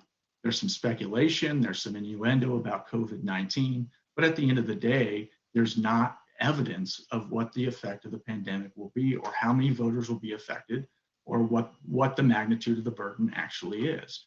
And we have declarations in the record from witnesses who who actually can comply with this particular requirement. So in light of all of that, both the governing legal standard, the factual record, and the similarity of the record to both the League of Women Voters case and the Alabama case, and the significant gaps in the record, this consent decree is unfair and unreasonable in the circumstances, and the court should decline to enter it. What about your client's tweet yesterday saying that the election should be moved because of voter safety? I don't know that I've personally seen that particular tweet. I will say that, of course, we think that voter safety is a paramount importance. We've laid out in our brief all the many steps that Minnesota is implementing for that, including by making curbside voting available to anybody who wants it. Part of the issue here is that Minnesota already has one of the most generous voting regimes in the entire country. That's true of in-person voting and absentee voting. The absentee voting period is 46 days. That's extremely long compared to most other states in the union. Any voter can apply for an absentee ballot at any time. It's a no excuse absentee ballot regime. That's extremely generous compared to the rest of the country. So Minnesota has been very generous with voters as a general matter, but also during the COVID-19 pandemic. We commend the state for taking those particular steps. We think that they're appropriate steps. And what we're here to talk about today is whether the plaintiffs have carried their burden to show that additional steps are required in order to comply with the Constitution, and the plaintiffs have simply failed to do that. All right. So before we move on to the next case, I will give 5 minutes to the plaintiffs in this case. I know this is the last time we'll hear from you. And so, Mr. Coleman, if you've got just a few minutes, again, mindful of time, that you'd like me to know before we wrap up your case, or Ms. Lee, whomever. Ms. Lee? Your Honor, I had a couple points in response to Mr. Gore's presentation, but we have not at all addressed the, we've only been on the consent decree, and so the open other claim as to the preliminary injunction, just flagging that. In Con, Your Honor, they specifically did not diverge because they spoke about the application of the same strict scrutiny standard. As to the presentation of evidence, Mr. Gore is being remarkably cavalier about the lives of our clients and of other Minnesota voters. I'm almost dizzied by it. Moreover, his references to e-notarization or Zoom would not allow the witness requirement to be completed. You can't e-notarize the outside of an envelope that needs to contain an absentee ballot. You could only e-notarize a PDF. That simply doesn't work. Additionally, in our papers and complaints, we provide the court with the percent of the Minnesota population that lives alone, which this court can take judicial notice under Rule 201. And of all people, it's 26%. And of the elderly and the elderly disabled, it is upwards of 45 and 50%. So it is widespread. That in other elections where people were moving around outside their homes and so they could easily get witnesses, the 1% he references is starkly different than the current matters before the court. Your Honor, I'd like to, whatever remaining time we have, turn the podium over to Mr. Justman to briefly address the ballot application, universal ballot injunction motion. Please. Thank you. And thank you, Your Honor. Jeff Justman, JUSTMAN, for the NAACP plaintiffs. We're short on time, so if Your Honor has questions about our application claims, I want to address them right away. But let me, barring questions, let me start by putting this in context. We are all privileged to have Zoom and to be able to participate in this hearing remotely. A quarter of Minnesotans have no internet access. And those are the Minnesotans for which our application requirement is most, for which our challenge to the application requirement is most essential. Those Minnesotans can't do what the defendant or what the proposed interveners say is easy. And it might be simple to contemplate for those of us who are privileged to participate in hearings like this remotely. They can't just go online and request an absentee ballot. They can't even, as the defendant suggests, look it up, because if you look at Mr. Marisam's declaration, all of the paragraphs about you can just look up your local election official's phone number and call them up. Those are all internet citations. They're web links. If you're talking about, I think a good frame of reference is To Kill a Mockingbird, Your Honor. There they say, you don't really understand a person until you walk around in that person's shoes. Think about the 26% of Minnesotans who have no internet access. And so to request an absentee ballot, that will risk violating the social distancing requirements, or they'll have to risk their life and walk down to the county, the courthouse or the elections office or the library and do one of the things that the defendant or the proposed intervener say to request an absentee ballot. The framework for analyzing this, Your Honor, and whether you do that in your order, on Monday or in order to follow as soon as expeditiously as possible, is addressed in our reply brief. And frankly, it's the Erlandson case is on four corners with this case. You have similarly situated groups of voters who are treated differently. 739 different precincts in Minnesota already universally mail out absentee ballots with no application. Those are principally, voters who live in small towns. There's no reason in the pandemic, as applied here, to treat other voters differently, especially because many of those voters, as we've shown in the declarations, do not have access to internet. And Mr. Justman, my biggest concern, quite frankly, about your client's position as it relates to the universal balloting, the universal mail-in voting, and the request requirement is time. Do you believe that the Secretary could implement the relief that you're seeking before the November election? We believe so, Your Honor. I mean, the primary is not even, the August primary is not complete yet. So the ballots for the November election presumably haven't been printed yet because we don't know who's going to win that yet. So there's still time for, in our view, for the Secretary, if the court orders it, to universally mail out absentee ballots to the registered Minnesota voters. If it happens, very promptly and expeditiously. And again, you believe Erlandson is sort of, my analysis begins and ends with Erlandson, correct on this question?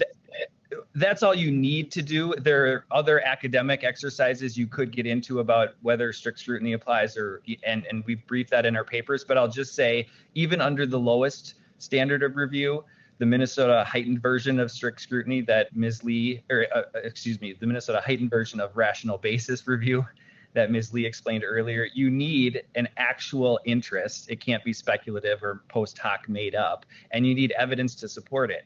And if you're comparing the 59,000 plus Minnesota voters who already receive an absentee ballot without applying for one versus everyone else, there's no legitimate reason during the pandemic to treat them differently. And let me just address this one last point, which we didn't address in our papers because it was only raised by the proposed interveners who weren't in the case at that point and still aren't, but just for the purposes of the record, the facial versus as applied issue, we are not making, as it pertains to the application requirement, a facial challenge. We are challenging it only with respect to this election in the pandemic.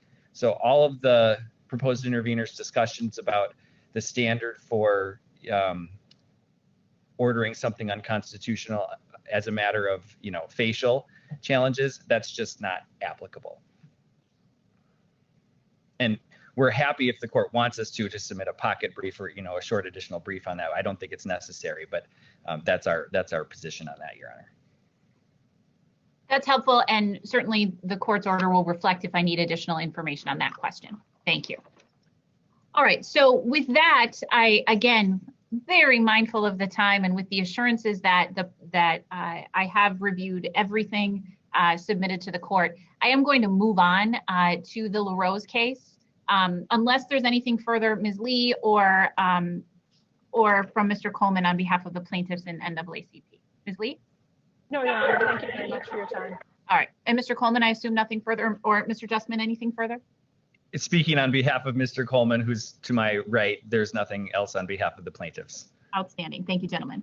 All right, Thank you, then Eric. let's move on with the same sort of framework. I would like to hear from plaintiffs' counsel on for the LaRose case. Good morning, Your Honor. Abba Khanna for the plaintiffs. First name ABHA, last name KHANNA. I'm from Perkins Coie on behalf of the LaRose plaintiffs in this matter. Also with me on the meeting today are my colleagues Amanda Calais and Sam Clark. All right, thank you, everyone. So before we get into the substance of the argument, again, Ms. Khanna, I just need to understand sort of where the parties are at procedurally, because I understand it's somewhat different than the NAACP plaintiffs.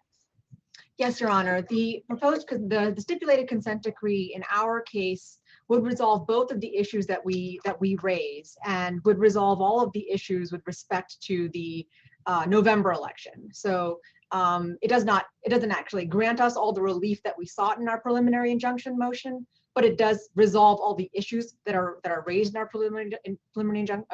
temporary injunction motion, and in fact contemplates that the withdrawal of our temporary injunction motion once it's signed. Understood. Thank you. All right, then anything further on the motion to intervene in this case from the proposed interveners? Mr. Gore?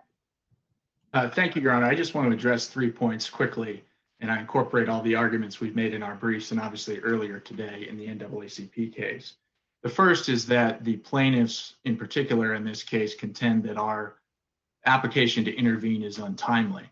They say that because we didn't intervene until after they had entered into the proposed consent decree with respect to the primary election.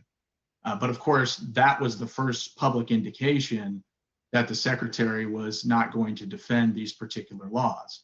The Secretary previously had filed an answer in the case disputing the claims and disputing the causes of action that had been pled in the complaint. And it wasn't until the parties entered into the stipulation and proposed consent decree with respect to the primary election that we had any indication that the Secretary was not going to defend the case. We filed our notice of intervention 2 days after that.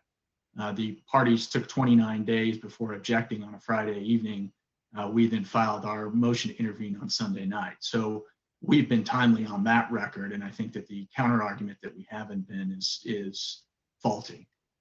The second point I want to address that was raised by Mr. Coleman in the NAACP argument, he suggests that they made some argument in their brief that we have to prove standing. I just reread their brief. I didn't catch that argument in there. But it is an argument the plaintiffs have made in this particular case, and we've addressed it in our reply brief. We're wanting to intervene as defendants, not as plaintiffs. So we don't have to prove we have standing to challenge these particular laws. We would only have to prove standing if we asserted counterclaims, which we haven't done here. So we don't have to satisfy standing in that kind of a sense. It's sufficient, as the courts have held, that to intervene as a defendant, we have an interest that is protected and legally cognizable, and we satisfy the requirements of Rule 24, which we do. There's much more on that in our reply brief and much more of a legal explanation, but I did want to address that point since Mr. Coleman suggested that he'd made it and we hadn't answered it, but in fact we have answered it through that case law and through our briefing. And finally, I'll just address a point that Ms. Miltich raised earlier about a line of cases that hold that a government actor's decision to enter into a consent decree doesn't prove inadequacy of representation. The case that the defendant principally has cited on that, and the plaintiffs in this case, is a case of Pennsylvania versus Rizzo out of the Third Circuit. And that was a case where that question wasn't even presented. That was a contested injunction case, and the court said in dicta that sometimes a consent decree can represent just the straightforward legal conclusion of application of law to facts. And we don't believe that that is an accurate description of the consent decrees here for the reasons that I've already laid out, which is that they contradict the weight of authority from other courts across the country. And Judge Gilligan also thought that the consent decree in the DSCC versus Simon case was sufficient basis to allow us to intervene. So I'm happy to answer any other questions the court has about our intervention in this case, but we stand on our arguments previously made and in our briefs. And Mr. Gore, because I think it was slightly more fleshed out in this discussion, one more time, I need to understand what council believes a competitive protection of a competitive environment means as a substantial interest.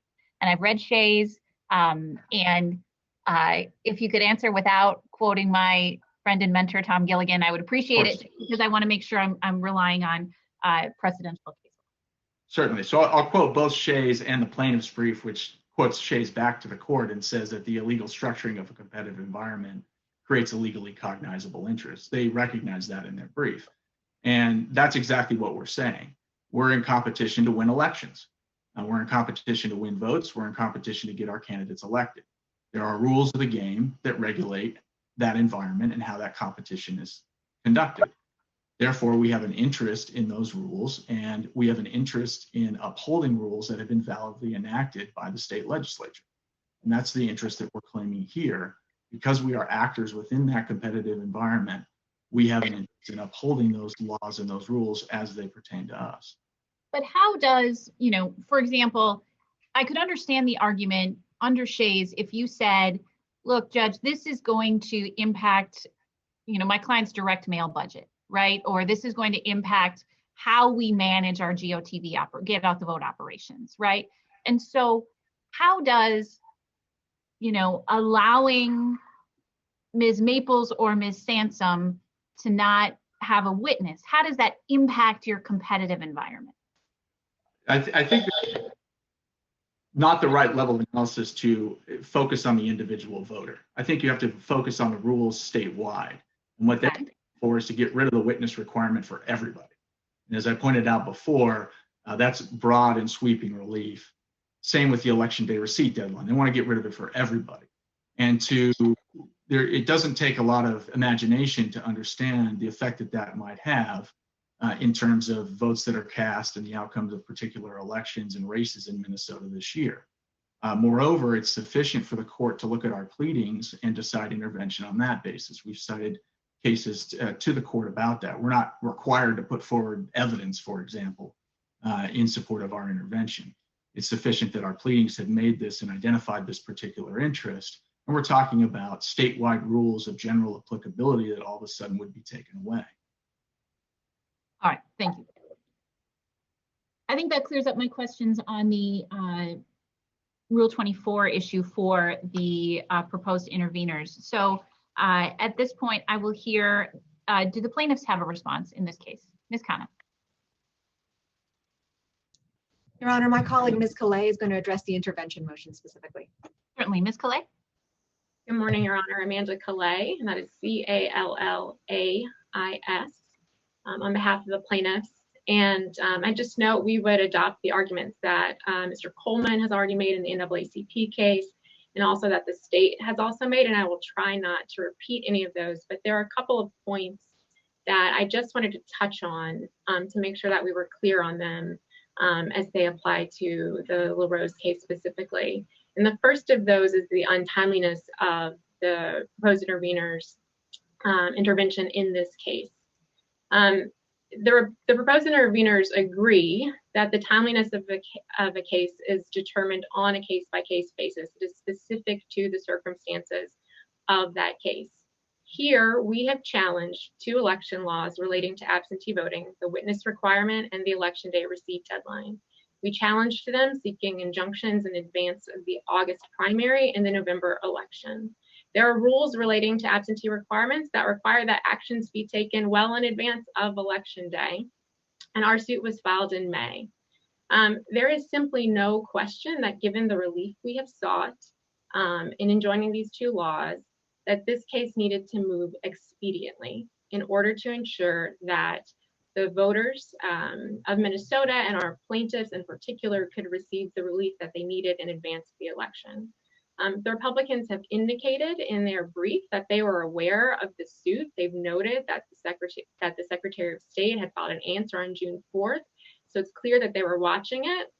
And they've stated here repeatedly that they have an interest in elections. They have candidates in Minnesota. So certainly they were aware of the deadlines that are related to absentee voting and the need to move quickly if they have an interest that they need to defend. So under the circumstances presented here, Your Honor, waiting over 5 weeks to file a notice of intervention is not timely. and then doing so only after a consent decree is entered where there has been some substantive resolution of the issues in the case is further untimely. And I think when we talk about untimeliness, it's important to remember that in the context of intervention as a right and also for permissive intervention, we're looking at prejudice. And the actions that the Republicans have taken thus far in this case really emphasize why this is untimely and why these actions are prejudicial, and the timing of what they have done is prejudicial to the resolution of this case. So nearly 7 days after the consent decree was entered by this court, the Republicans then moved to vacate that. That caused a round of briefing that took time away from plaintiffs, frankly, preparing their TI motion in this case. It caused extra briefing and resolution of issues for the court. And this court found that because the proposed interveners are not considered parties, that they could not file substantive motions in this action. That ruling was issued on July 2nd. And then, notwithstanding the order that this court issued, on the 17th of July, proposed interveners again filed substantive motions opposing the TI that the LaRose plaintiffs had submitted. And they also filed objections to the consent decree that was entered that's on the 17th with the Secretary of State. All of these actions have caused delay, and quite frankly, the reply caused a need for expedited briefing, a request for an extension in order to ensure that the TI motion, which would have been withdrawn, was properly briefed before this court. And what they've really shown is that the interest that the Republicans have here and what will happen if they are allowed to continue to engage in this matter is that they will use the procedural rules of this court. They will use those procedural rules to seek to delay entry of a resolution and to really undermine the need for certainty in this case. It's not just the plaintiffs in this case who need certainty, Your Honor. It is the voters in Minnesota who need to know that they will be able to safely vote in November. And it's also the election officials, the local election officials who are preparing ballots and who need to know the rules so that they are ordered to move along. And because of this, both the plaintiffs and the Secretary of State have moved incredibly expeditiously to ensure that that certainty is achieved, and that these rules are fair, and that these rules are safe in the environment of this pandemic. And each step that the Republicans have taken have really served to delay that and have invited prejudice. And this is a factor that will warrant both against intervention as a right and also intervention permissively. In addition, Your Honor, to speak specifically to Mr. Gore's point with respect to only intervening after the state entered the consent decree as if that was their first notice that they needed to intervene in this case. Certainly, Your Honor, that is no different than the question of adequate representation. If Mr. Gore had an interest in this case, they needed to move expeditiously to protect it. The entry of a consent decree is simply it's a question of litigation strategy, and the case law that we have cited in our brief shows very clearly that questions of litigation strategy are not enough to show an adequate interest. So that alone should not have been a reason to spark a sudden intervention.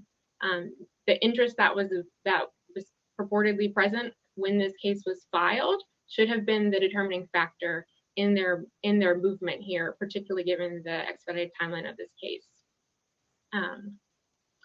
The next factor I'd like to touch on, Your Honor, and I will do this very briefly because I know you have discussed this a number of times, specifically the mirror interest here.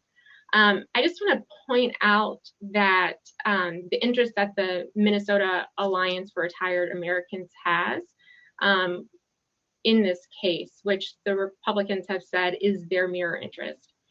The Minnesota Alliance for Retired Americans is in this suit because its members face a grave risk of disenfranchisement as a result of the witness requirement and the election day receipt deadline.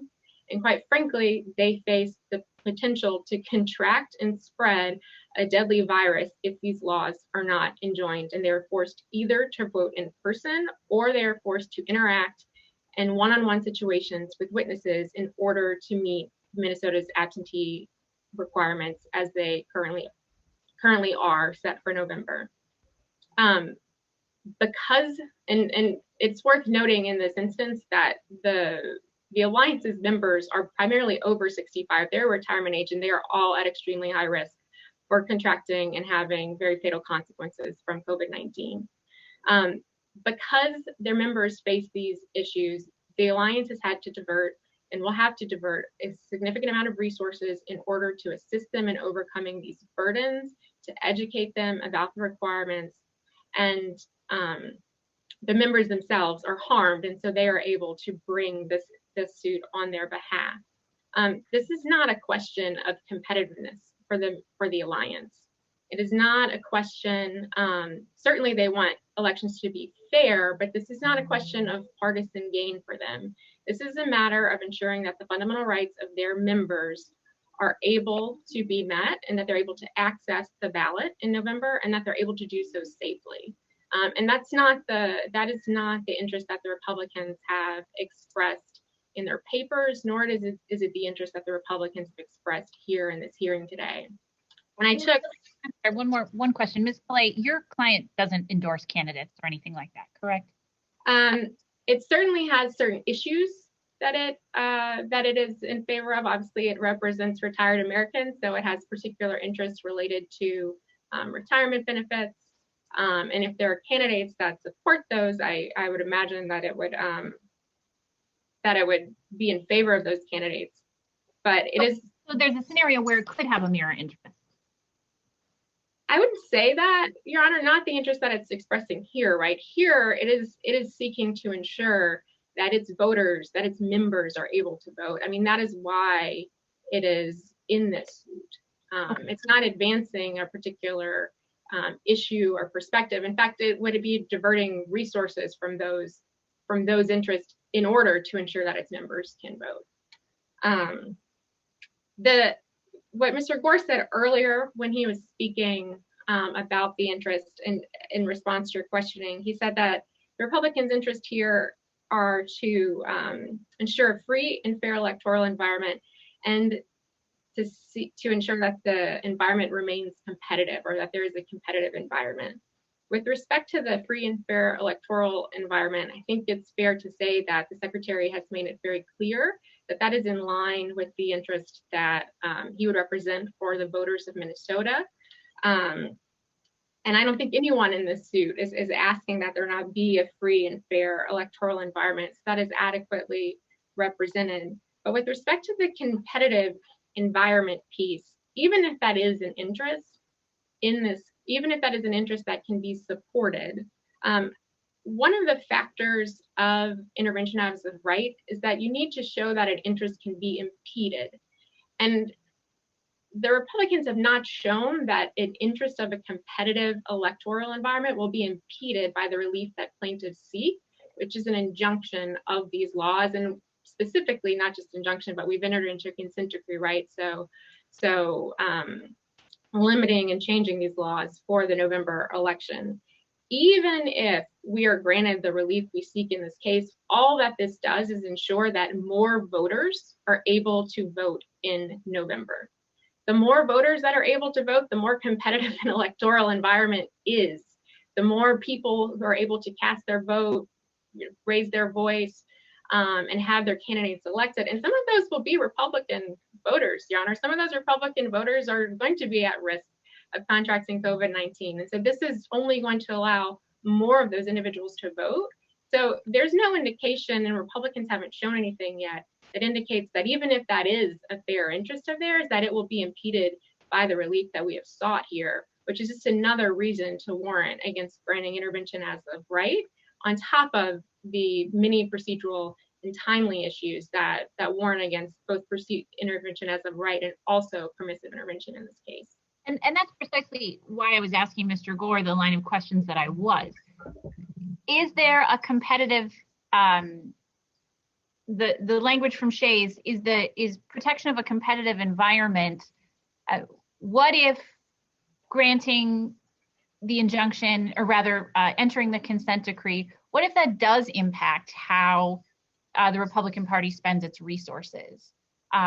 Is that enough for a substantial and compelling interest to warrant intervention?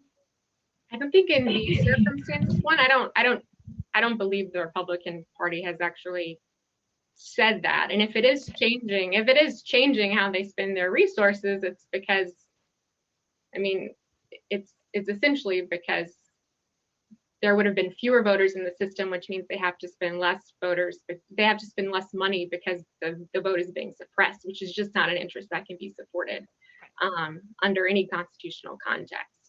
So I don't think that, this is not a situation where they're diverting more resources in order to ensure that the Constitution is met. It would be the opposite of that, which is just not, it's not an interest that can be sufficient to justify intervention at all. All right, thank you. Anything further on behalf of your client at this time? No, Your Honor. All right, then let's move on to anything further on the LaRose case from the defendants on the motion to intervene.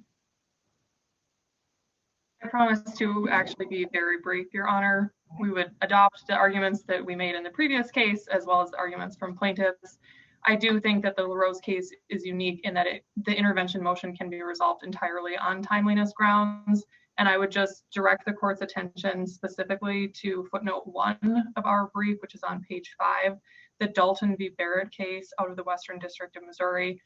Identical procedural posture there, where the motion to intervene came one day after a motion for entry of a consent decree, and the court rejected exactly the argument that's being advanced here, that proposed interveners are allowed to wait and see how the defense goes before making the choice to intervene.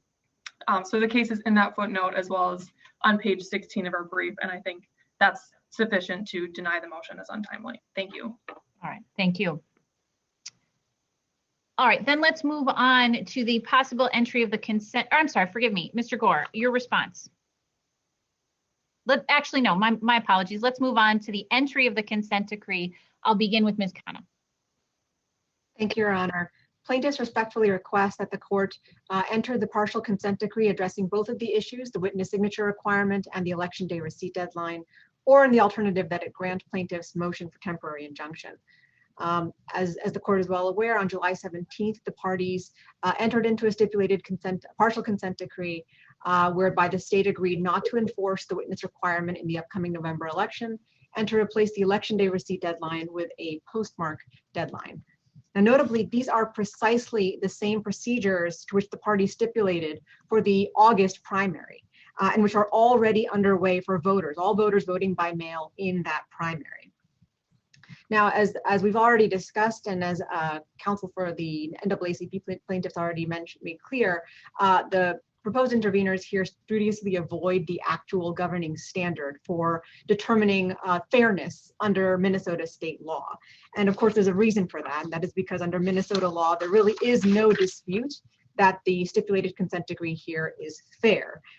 There's really no argument that the consent decree should be set aside for fraud, mistake, or the absence of real consent. I believe Mr. Gore mentioned previously that his understanding that maybe that would only apply to cases like Hafner that had to do with private disputes as opposed to something that had more of a public interest focus. I'm not sure where that distinction is drawn from. It's certainly not in any Minnesota cases that I've read. It's not really in any federal law cases that they've cited as well. And in fact, I think Judge Gilligan's oft referred to order does make mention of a consent decree in the Tao case. And I believe Judge Gilligan says there a consent decree is not a judicial determination of the rights of the parties and does not represent the judgment of the court, but merely records pre-existing agreements of the parties. So I'm not exactly sure that there's any distinction about when a consent decree gets a more fulsome fairness determination under Minnesota law, but certainly I don't think that there's any basis. I don't think there's any dispute on the record that there is any basis to deny or refuse to enter the consent decree under Minnesota law.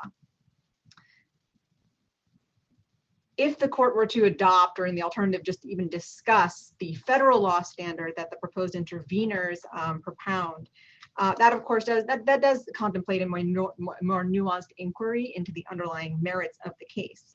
But it is our position, just as it was with the NAACP plaintiffs, that even under that standard, this consent decree should be entered. It is certainly fair and reasonable and adequate under the federal law standard that the proposed interveners cite here.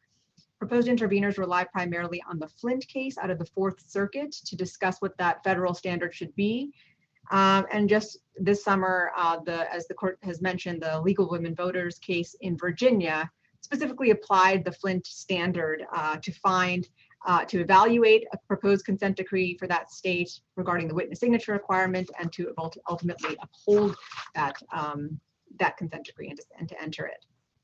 Now, the factor on which, and of course, the court there did analyze a number of factors, including the strength of the plaintiff's case, along with a number of other factors such as the want of collusion and the experience of the counsel, the stage of litigation, and it found that all of those factors warranted entering the consent decree there. The proposed interveners here hang their argument on the strength of plaintiff's claims, and those overlap substantially, I think even verbatim, with their response to our motion for a temporary injunction. So I'll address now, unless the court has any specific questions about the consent decree, I'll address now the likelihood of success on the merits, because really whether it's because the court wishes to evaluate the consent decree under the standard proposed by proposed interveners, or because the court is evaluating the merits of our motion for a temporary injunction, the fact remains that our likelihood that we have certainly established a likelihood of success on the merits of both of our claims. Now, with respect to the standard when it comes to our right to vote claims, proposed interveners argue that the Anderson verdict standard applies to all of these claims. Now, we would certainly, as the NAACP Council just argued, Minnesota law likely does require a higher standard than the Anderson verdict analysis. And certainly the standard articulated by Ms. Lee is a very fair reading of Kahn, and it is consistent with the numerous states that have found that where a state specifically enumerates a right to vote in its constitution, it provides greater protections, more robust voting rights protections than the federal constitution provides. But even assuming that Minnesota law does mirror federal law altogether, and that the Anderson verdict applies under either case, it is most telling here that there is precisely nothing weighing against the burdens that plaintiffs have alleged and established in this case. As the court is aware, Anderson verdict is a balancing test that weighs the character and magnitude of the plaintiff's asserted injury on the one hand against the precise interests put forward by the state to justify the enforcement of those laws on the other hand. Here, the state has offered no interest at all in enforcing the witness requirement or the election day receipt deadline in the upcoming November election. On the contrary, the state's asserted interest is articulated in the partial consent decree, where on page 6 it specifically provides that the parties agree that an expeditious resolution of this matter for the November general election in the manner contemplated by the terms of this stipulation and partial consent decree will limit confusion and increase certainty surrounding the November general election, and is in the best interests of the health, safety, and constitutional rights of the citizens of Minnesota, and therefore in the public interest. That, Your Honor, is the only state interest at issue in this case, the only state interest articulated in this matter. As Judge Gilligan pointed out in the opinion we've already referenced, in that case, though the Republican committees had identified generalized interests, such as the integrity of the voting process or an interest in orderly elections. To date, there is nothing in the record which demonstrates the precise interests of Minnesota as justification for the burden imposed by the challenged laws. As in that case, the absence of any countervailing state interest here in actually enforcing the challenged laws in November weighs heavily in favor of entering the consent decree here or in the alternative, granting plaintiffs' motion for temporary injunction. Now, again, Mr. Gore the proposed interveners are hoping to move as defendants. That doesn't change my analysis, does it? I don't believe the state interest become the defendant's interest when I'm making that analysis. I don't believe that proposed interveners have been able to cite any case that says any other entity, a private entity, a political entity, can step in, particularly when the state has opposed intervention, and proclaim to wave the banner of the state's interests.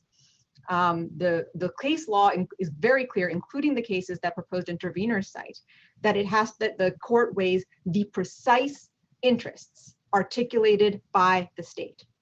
Not hypothetical interests articulated by some third party, but the precise state interests articulated by the state. All right, thank you. You can move on.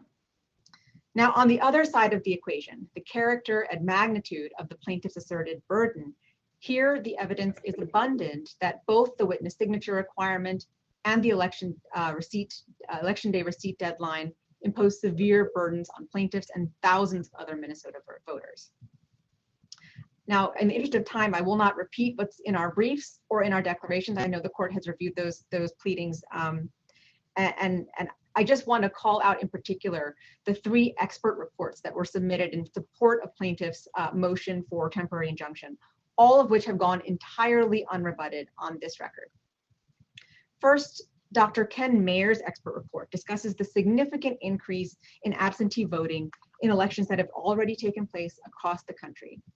And in Minnesota specifically, Dr. Mayer notes that voters are turning to vote by mail in record numbers.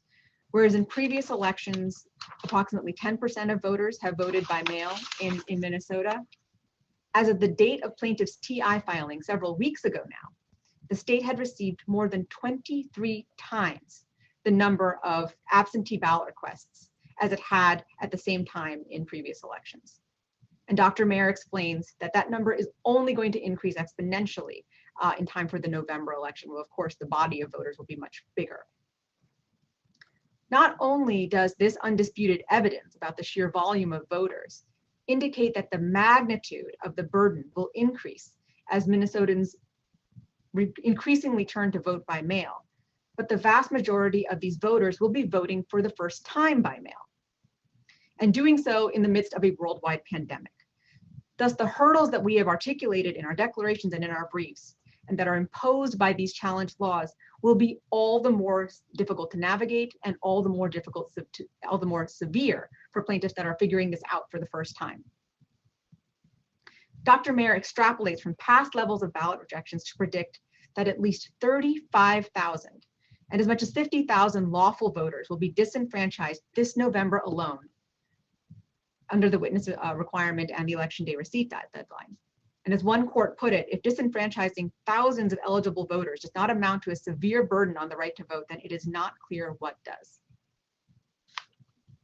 Next, Dr. Daniel McCool's expert report testifies to the increased burdens faced by Native American voters residing on reservations, where incidents of COVID-19 are much more widespread. Availability of witnesses is far more limited, as there are much fewer registered voters and fewer government officials. And mail service is remote, unpredictable, and flatly unreliable. Now, the difficulties with voting by mail have meant that historically, Native Americans living on reservations have turned to voting in person.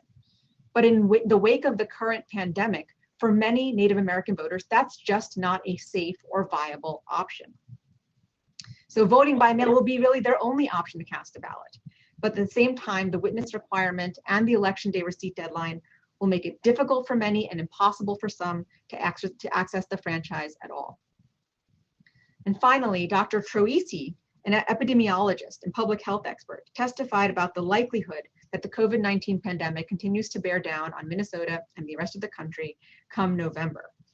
Dr. Troisi's report discusses the relative health benefits of vote by mail compared to in-person voting and the increased risk of coronavirus transmission associated with the witness requirement specifically.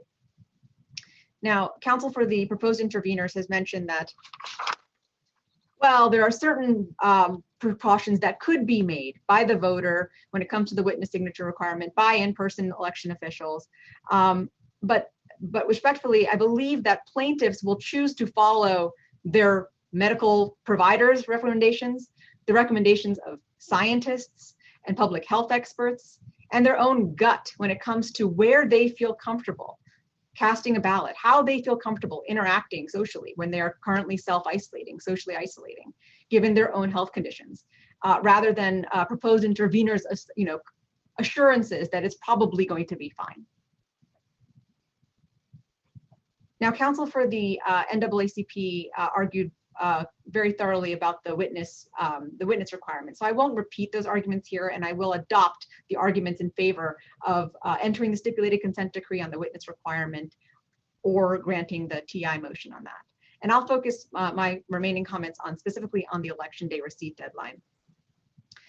The burdens imposed by the deadline are not unique to the COVID-19 pandemic. As we've mentioned in our briefs, in 2018 alone, over 3,500 voters were disenfranchised because their ballots arrived after 8 p.m. on election day, no matter when they actually were mailed.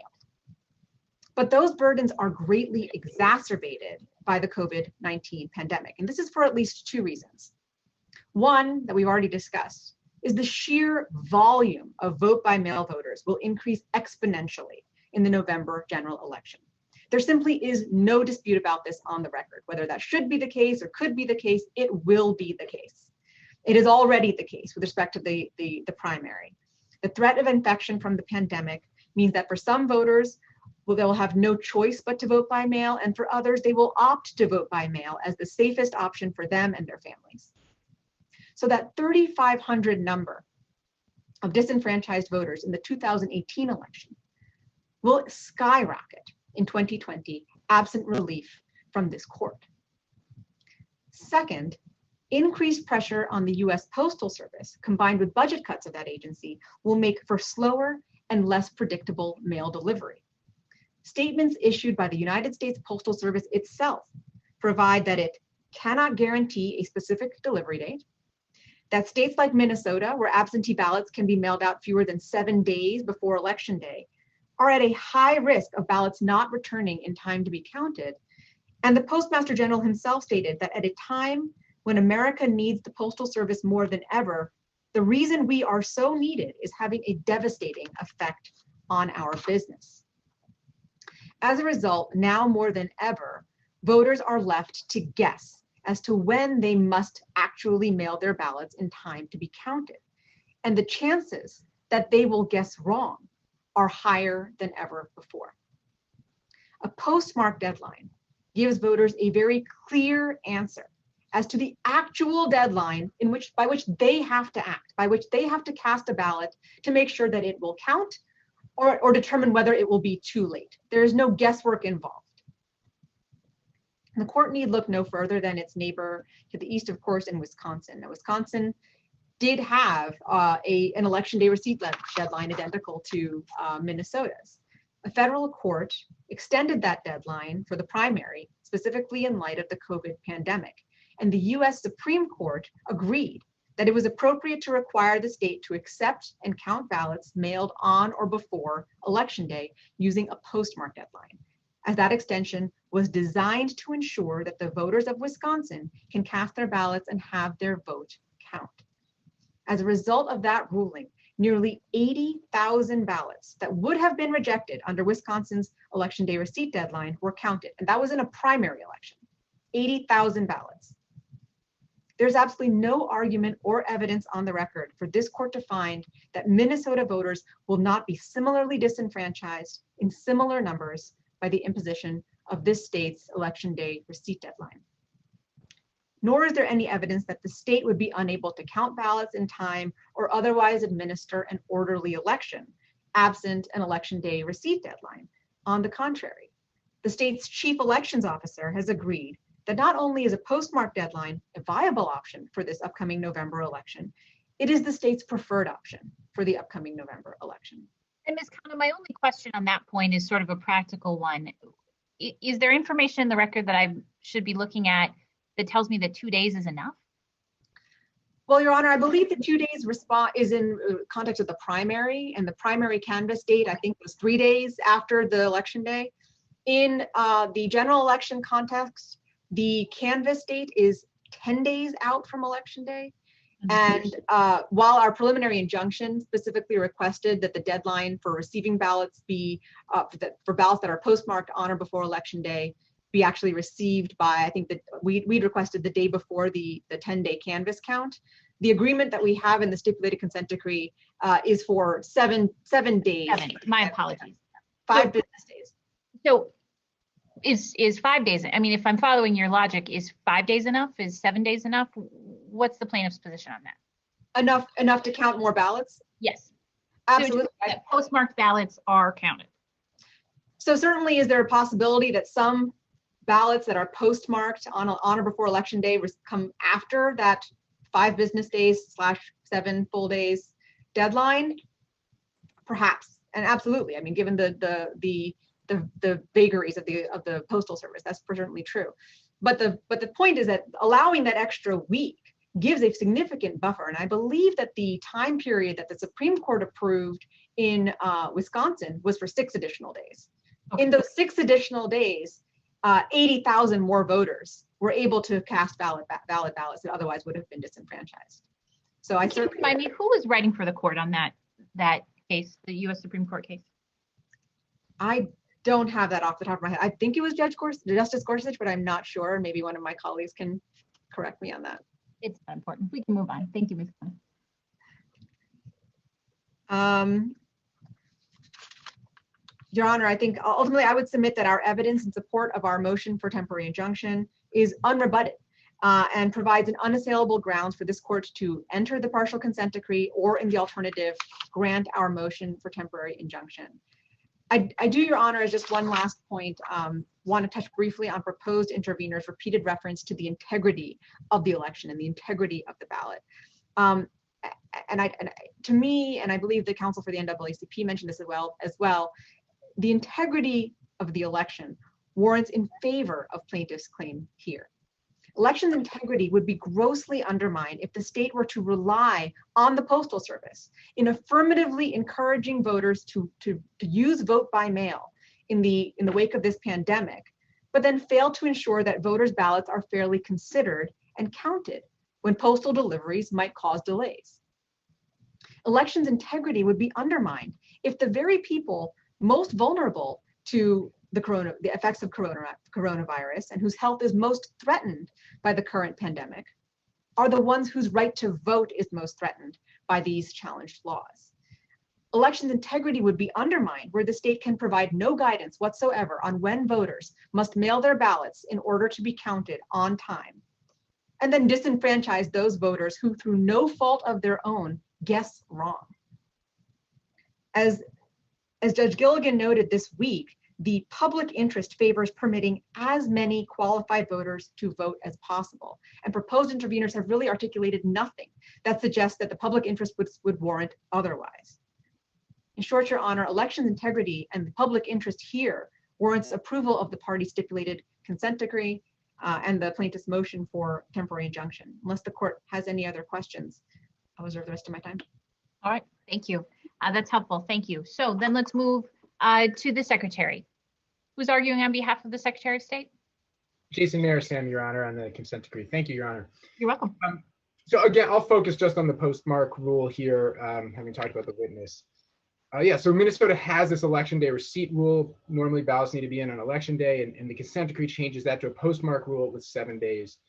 The purpose here is to ensure that these pandemic conditions don't disenfranchise voters. Obviously, the state has a strong interest there. I'll echo what plaintiffs said on a couple points. Minnesota's been primarily a vote in person state, and we're anticipating a massive spike in absentee votes. In 2016, we had roughly 3 million votes. Fewer than 700,000 of them were absentee, and we could see that double or triple to an enormous level. So what that means practically is the counties need to get the ballots out to the voters when they request them. So if there's a huge spike, we could see a backlog with the counties processing those requests. So on the front end, there could be some delays in getting people the ballots. The second piece then is there's a delay in the Postal Service getting those ballots in to be counted. We cite in the recitals, the Postal Service itself has said, we're cutting costs and having new procedures so that we can survive in light of COVID, and this is going to lead to delays. That is the Postal Service's position. On that point, and we cite the report in the recital, news report, I just want to read the Washington Post just last night had a news article about the delays in the Postal Service. I just want to read the first sentence of that report, of the Post's newspaper article.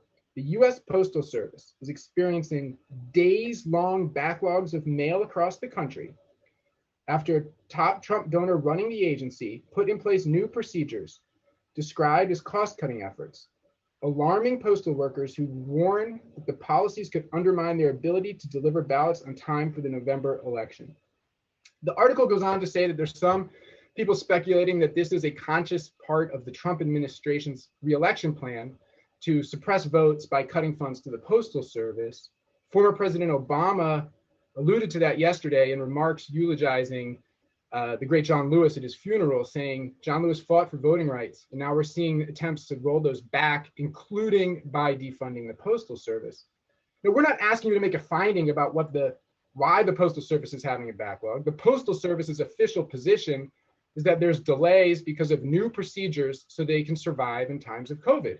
We accept that. COVID has changed everything.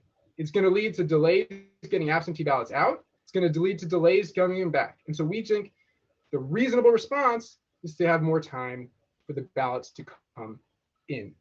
On the question of the days, why we went to 7, so there's a difference in timing when the statute requires county canvassing boards to meet and count the ballots for primary and general.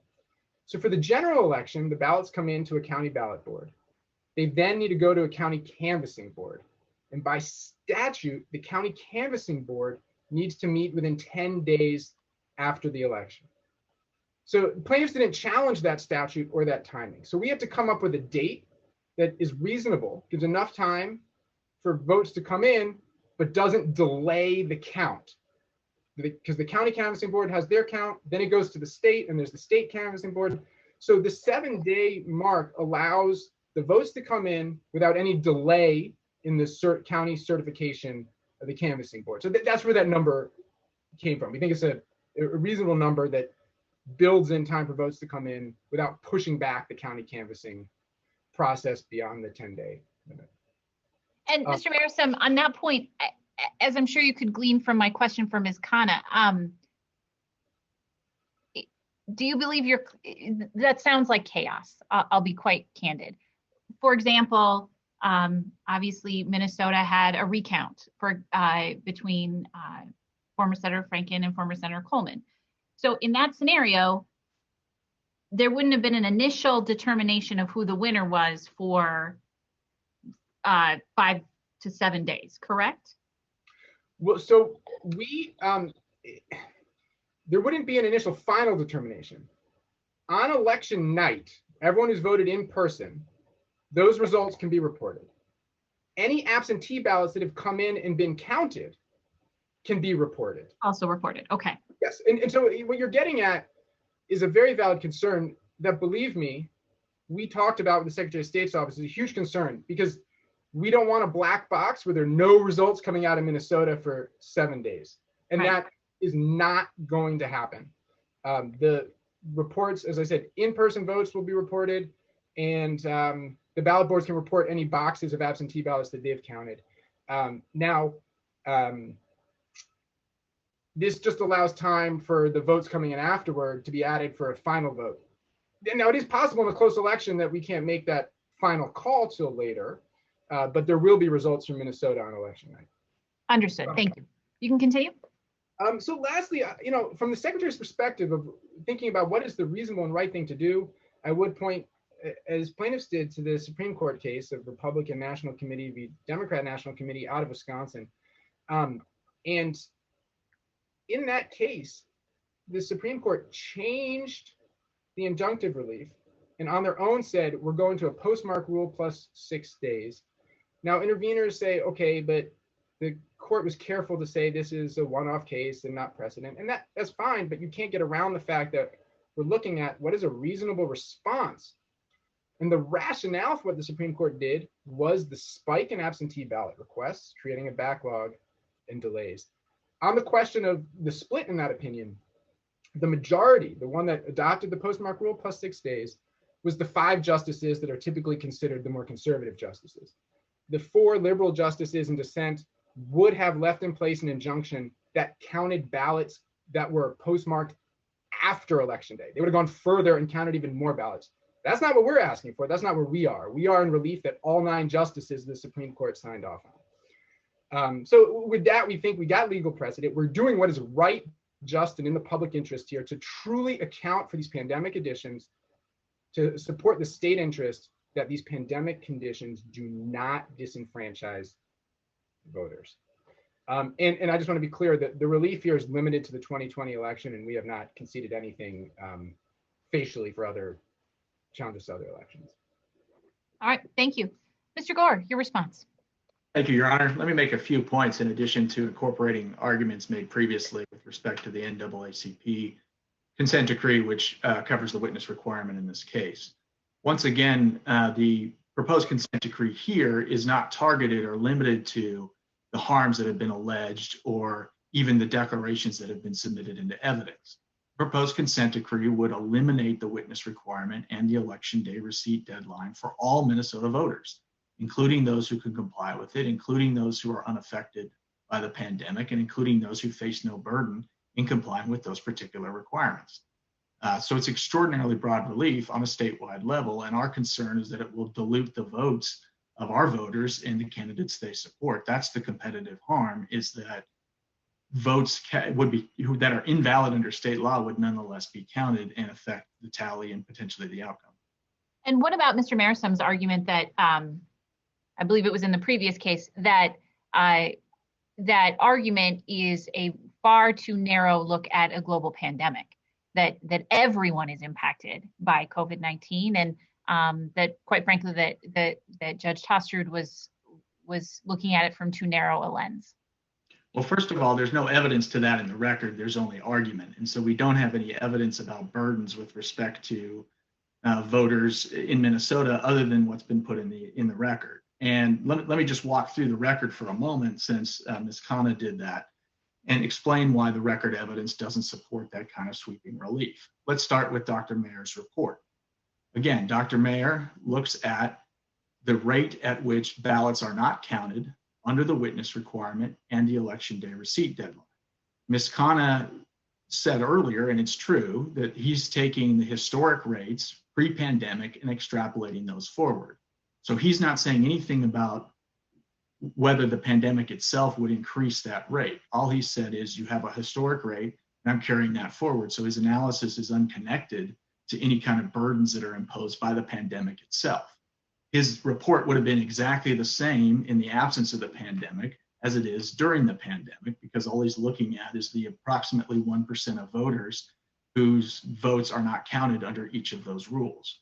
So it's not connected to the pandemic at all, in fact, his analysis. He says that he thinks it might go up, he speculates the rate might be higher, but he doesn't give any evidence and he doesn't put any number around that. So he's looking at historic rates. Well, what are those historic rates? It's about 1% for each rule, which means that about 99% of absentee voters are not affected by the election day receipt deadline, and 99% are not affected by the witness requirement.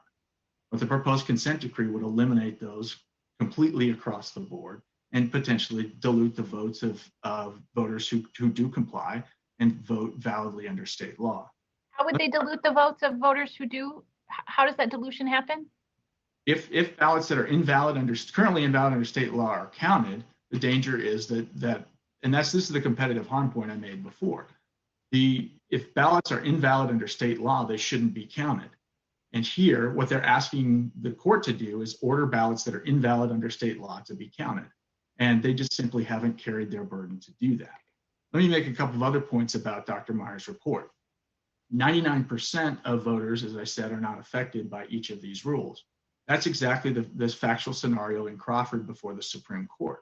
Supreme Court held there was no burden in that case with respect to a photo ID requirement, in part because 99% of voters already had a photo ID.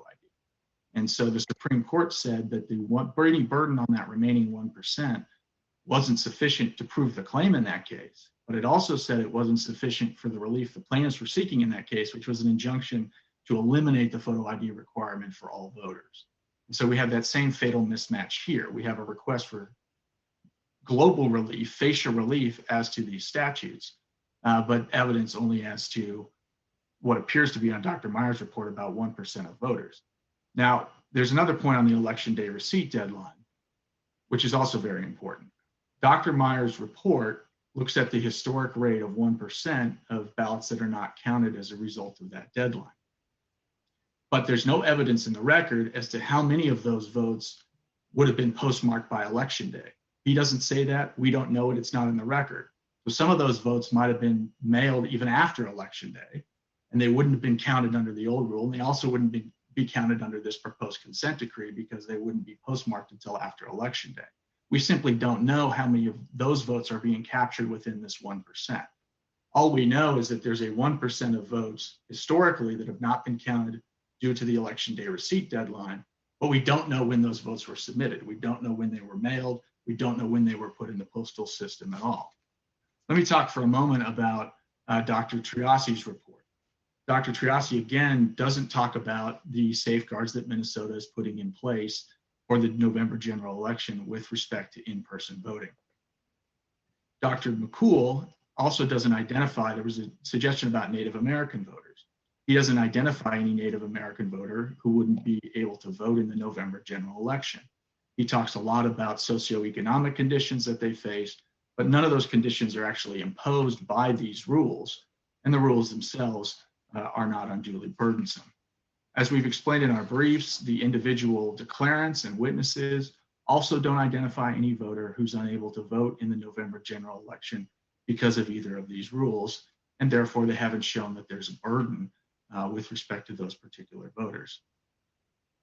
The other thing that they've talked about is postal delays, and there's a lot of back and forth about who said what in the press and what the Postal Service has said and what they haven't said. Well, let's drill down on that just a little bit. One thing we know is that the postal delay issue really affects late deciding voters, if anybody. There's a 46-day period to submit an absentee ballot in Minnesota. There's been no suggestion that someone who submits their ballot 46 days or 45 days or even 30 or 21 days in advance would not have their ballot arrive on time, even if everything in the record, everything Dr. McCool predicts about postal delays, which again we think is speculation. But no one said that if you submit your ballot 3 weeks in advance, it's not going to get there on time. The concern seems to be about voters who wait until the last minute and mail their ballots at the very end. And that's an important point because Ms. Connor referred to the Postal Service's Inspector General report about the risk of ballots not being counted in Minnesota. But that report didn't have anything to do with postal delays. It had to do with the fact that Minnesota is very generous and allows voters to request their absentee ballot up to a day before the election. Well, if you wait until the day before the election to request your absentee ballot, it's not going to get to you and you're not going to be able to get it back by mail within 1 day. I think that's very logical. So anyone who waits that long to claim to ask for a ballot has really waited too long in order to vote in a timely fashion. And so let me add a little law to that because the Supreme Court, United States Supreme Court in Storer versus Brown said that voters don't have a strong interest in deciding late, that a state can impose deadlines on the exercise of the franchise, and it's incumbent on the voter to comply with those. Let me speak about the RNC versus DNC case in the US Supreme Court, if I might, for just a moment. Please. To clarify what happened in that case. The district court in that case did two things. It extended the election day, the receipt deadline in Wisconsin had been election day, it extended it out by some number of days. At the same time, as a matter of just logic, Wisconsin had a postmarked deadline of at least election day or maybe the day before because voters had to get their ballot in on election day. And so what the district court did is it extended that out as well and said, no, we're going to have the postmarked deadline be a few days after the election. No party in that case challenged the extension of the election day receipt deadline to the US Supreme Court. So when the case went to the US Supreme Court, no party said, gee, you've got to walk that back. We're going to enforce the election day receipt deadline. The parties allowed that to stand. They did ask the court to undo the extension of the inherent postmarked deadline, which was the day before the election or the day of the election, and that the Supreme Court did. So it pared back that particular relief to the point where the state of Wisconsin and the other parties in the case had asked for it. So I don't think you can read the Supreme Court's opinion as an endorsement of that particular relief as much as it was a rejection of the broader relief of extending the postmark deadline beyond the election day and giving the parties exactly what they had asked for and what the parties had told the court was required by Wisconsin law. So it's an overreading of that opinion to say that it's some kind of endorsement of that particular relief when that's not the procedural posture that particular case was in. As I've mentioned before, we think that the Anderson verdict framework is the governing framework, and we've explained in our brief why the evidence in this case is insufficient to prove a claim and to prove an entitlement to a global injunction on this particular record. We'll also note that Ms. Khanna said that there's been no articulation of state interests on the other side. We have explained in our brief how these measures combat fraud. The witness requirement interjects a witness into the process who can attest that the voter voted his or her own ballot, did so free of fraud, did so free of coercion, and did so free of duress. The election day receipt deadline, as the Supreme Court did recognize in the RNC versus DNC case, prevents the possibility that some voter could wait until election results had started coming in and started becoming public before choosing to vote. It brings finality, and it also safeguards public confidence in the integrity of the elections. I will point out that in Crawford, there was no evidence.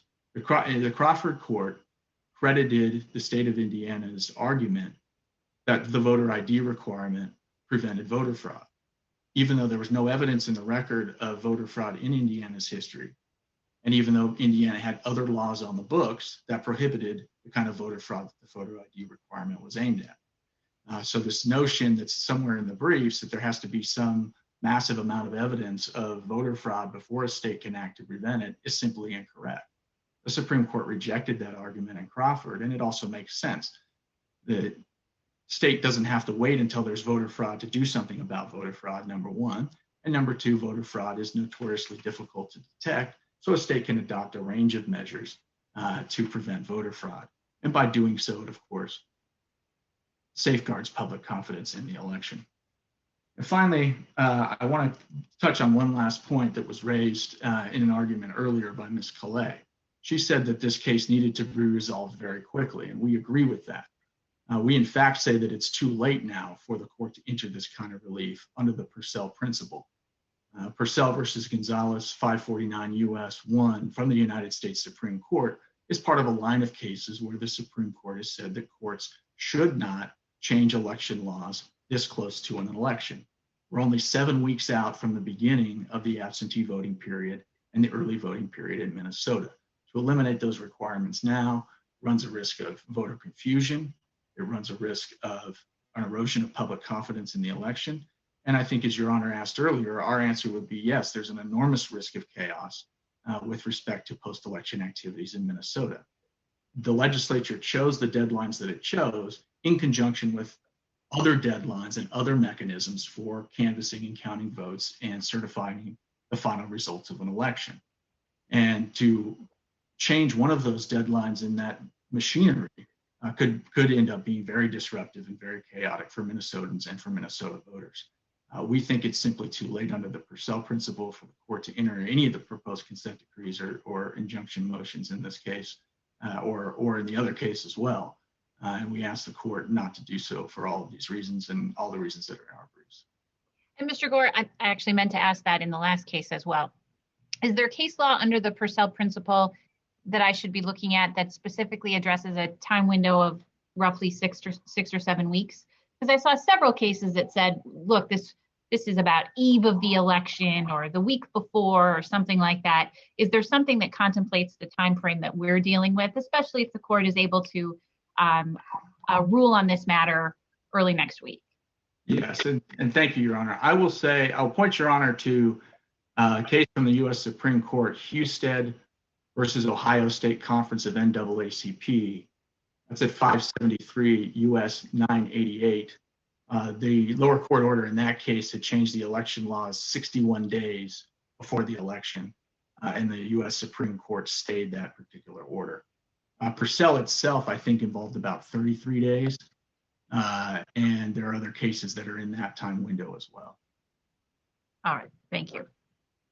Anything else you want me to know, Mr. Gore? Not at this time, thank you, Your Honor. All right, so Ms. Khanna, as I did with the plaintiffs in the last case, you're welcome to take a brief, like 5 minutes for last word on behalf of your clients. Thank you, Your Honor, and I'll be as brief as I possibly can. First, in response to Your Honor's question about which justice authored the opinion, I'm informed that it was a per curiam decision that was presented and referred by Justice Kavanaugh. Thank you. Second, on the question of what proposed interveners talk about is the overly broad relief here. First of all, I think it's just a mischaracterization of the claims and the evidence that is somehow specifically tailored only to some very narrow voters, and there's not dangers or harms presented to all voters. But even if that were true, Minnesota law in Edmondson specifically required relief to all voters, even though explicitly only some residents' right to vote was infringed by the state's regulations. And there too, remember, we're talking here, when we're talking about the burdens on all voters, maybe not all voters will find it impossible to vote, but that certainly is not the standard. The standard is not outright vote denial. But many voters, many vote by mail voters will find that there are burdens in casting those vote by mail ballots. Also on the issue of the legal standard when it comes to the breadth of the relief, Minnesota law in Havisto versus Perpich says that a consent decree may be extremely detailed and provide for relief far beyond constitutional requirements. We don't think that we are providing for relief far beyond constitutional requirements, but certainly that is envisioned by state law. In fact, even the Casper case out of the Seventh Circuit, which I believe proposed interveners rely upon in their brief, says that if a court accepts a consent decree, it need not decide the merits. The parties are free to agree on relief more extensive than federal law requires, for a consent decree is essentially a contract. So I don't think even the law, neither the facts nor the law, support counsel's argument on the breadth of the alleged overbreadth of the remedy here. Plus, as a matter of common sense, it's not clear what kind of half measures the court or the state could possibly employ to address only some voters and not others. To say that only some voters need a witness but not others is very difficult for election administrators who are just counting ballots. They don't have anyone's name or like age or background on them. You can't say you count some ballots but not others based on some other certification of the voter.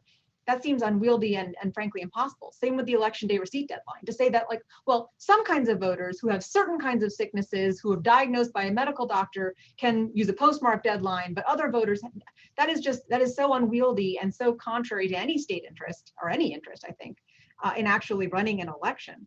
I believe that in their brief, proposed interveners suggested that with respect to the witness requirement, that maybe the voter can attest to the Zoom presence of a witness and then sign without having that witness's signature as a way of mitigating the transmission of the virus. That to me seems entirely duplicative of what the ballot already requires, which is the signature of the voter, the affirmation that the voter is who the voter says he is, under penalty of perjury, that I'm validly casting this ballot. That the voter would have to do that again, that somebody else saw me do it, that seems like it doesn't address anything, neither plaintiff's interests, certainly not the state's interests, or even proposed interveners' purported interests. Mr. Gore mentioned Crawford several times, and I want to talk about Crawford very briefly. Crawford did specifically look at the impact on particular groups of voters, particularly vulnerable groups of voters. And the cases that we cite on page 4 of our reply brief, in response to our motion for temporary injunction, specifically lay out that has been the reading of Crawford across the country. That Crawford does have us look at not just the however many % of voters are able to overcome various barriers, but the voters who will not be able to overcome those barriers, or for whom it will be much more difficult to overcome those barriers. And remember that Crawford was decided based on a lack of evidentiary record from the plaintiffs on the alleged burdens. That was a case that was on summary judgment, and the court said, and the dissent agreed, that basically the plaintiffs had not put forward enough evidence in support of their burdens. There really is no such similar argument here where we put forward substantial evidence of the burdens that plaintiffs will face. Mr. Gore also mentioned that if only the voters would just cast their ballots earlier, then this would all be fine. But Minnesota law provides that voters can cast their ballots at certain times. So the argument that if the voters are choosing to follow Minnesota law, that's really it's really entirely on them. If they get disenfranchised, that seems entirely an opposite. If Minnesota law is going to permit voters to cast ballots at certain times in a certain time period, there can't be some hidden provision in there that says, yeah, but if you actually really want your vote to be counted, you better get in on the early end of that. That either it should be the law or it shouldn't be the law. And certainly we were saying that providing a clear answer and a clear deadline to voters would take all of that guesswork out of reading what the law actually requires. I want to note that all of the other cases cited by the proposed interveners in their brief, when it comes to the state interest in maintaining a certain deadline, involve cases where the state actually asserted an interest in maintaining a certain deadline. And that stands in stark contrast to the case that we have here. And if the court will allow, just one final point on the issue of fraud that proposed interveners have brought up just now and in their briefs as well. Again, that is an interest that has not been articulated by the state, and that distinguishes it highly from Crawford, where of course that was the precise interest articulated by the state, and that's what the court credited there. They provided no evidence other than a few anecdotal pieces of evidence, which we've already discussed in our briefs. In fact, the evidence on the record shows that any purported fraud in Minnesota is less than 4 millionths of a percentage point, and even then, not even in the absentee ballot context. And as Judge Gilligan just recently found, there are so many other provisions in Minnesota law that account for and mitigate and prevent and mitigate the prospect of voter fraud, that to allow the specter of hypothetical unproven voter fraud to outweigh the clear established burdens that plaintiffs face from these challenged laws would run afoul of all legal standards, including the federal standard or any other standard that the proposed interveners would advance here. Thank you, Your Honor, unless you have further questions. No, that's very helpful. Again, I want to thank all of the attorneys from both cases for your time and attention, your willingness to do this over Zoom, and your outstanding legal advocacy on behalf of your clients. You've made this discussion was very helpful in terms of the court's findings. As I said, early next week, hopefully Monday, I will issue an order. It may be limited in scope to just a few of the things that we've discussed today, again, with the interest of allowing the secretary, as if decided, to continue its administration of elections, as well as to allow for any sort of appellate review from either party as deemed appropriate. So I say that not to show any cards or anything like that, but only out of an abundance of awareness that this is an important matter that requires some urgency from the court. With that, is there anything else, any other questions about how the court plans to proceed? Mr. Marisam, you have your hand up. Yeah, thank you, Your Honor. Just very briefly, I want to address this question of timing, how close or far we are from the election, because it is something the Secretary's office spent a lot of time talking about. We have to balance two things here. How certain are we that there are going to be pandemic conditions when we're voting, and how far advance of the election to get those changes in place? That's not an easy thing to balance. We have to put a lot of thought into that. And we think we have enough time before the election to implement those changes. I want to point out one thing. Just a month ago, down the street, a Zoom meeting, but before Judge Chalsterd and the League of Women Voters, the interveners argued in June that it's too soon to change the rules for the general election because we don't know what the pandemic conditions are going to be. Now in July, they're arguing it's too close to the election to make the changes. I would like to know what that sweet spot is. I mean, I feel like we have to have some discretion here, the Secretary of State, to use his judgment to balance knowing that we got pandemic conditions and getting in place the relief. We think we're there. We can make these changes for the general election as built into the consent decree. So thank you, Your Honor. And thank you. I know we're all exhausted now, so I'll stop talking there. Thank you very much. Mr. Gore, as to that limited scope, anything else you want to tell me on timing before we wrap it up? Yes, thank you, Your Honor. I believe I wasn't counsel of record in the League of Women Voters case, but I believe the argument that was being made there is the same one that we've made, which is there isn't evidence in the record to show the effect of the pandemic on the general election. It wasn't a timing concern as much as it was about speculation and whether the evidence was sufficient, just as we've argued here. But we've argued here that the evidence isn't sufficient to show what would happen, but in any event, it's too late in the day to be changing the rules under the Purcell principle. I understand the argument. We thank Your Honor for your attention and again for letting us participate today. Absolutely. Anything further? Any other questions about how the court intends to proceed? Your Honor, Teresa Lee for the NAACP plaintiffs. I only sort of speak again because the Purcell question was not raised during our portion of the argument. I just wanted to correct a factual representation made to the court. The order in Ohio NAACP was on September 29th, even though Ohio had early vote. The 61 days Mr. Gore points to is before actual election day. We are obviously about 2 months earlier than that in the instant case. And I think that's an important distinction. Thank you, Ms. Lee. All right, again, I want to thank everyone for their time and attention. The court will be in touch. The matter is submitted. I will not receive any further briefings. Occasionally in big cases like this, I get letter briefs that pop up. I won't be reviewing any further submissions on this case at this time. As I said, the record is outstanding and very helpful. So given all that, you're all free to go. Thank you so much. Stay healthy. Have a good day. Thank you. Thank you.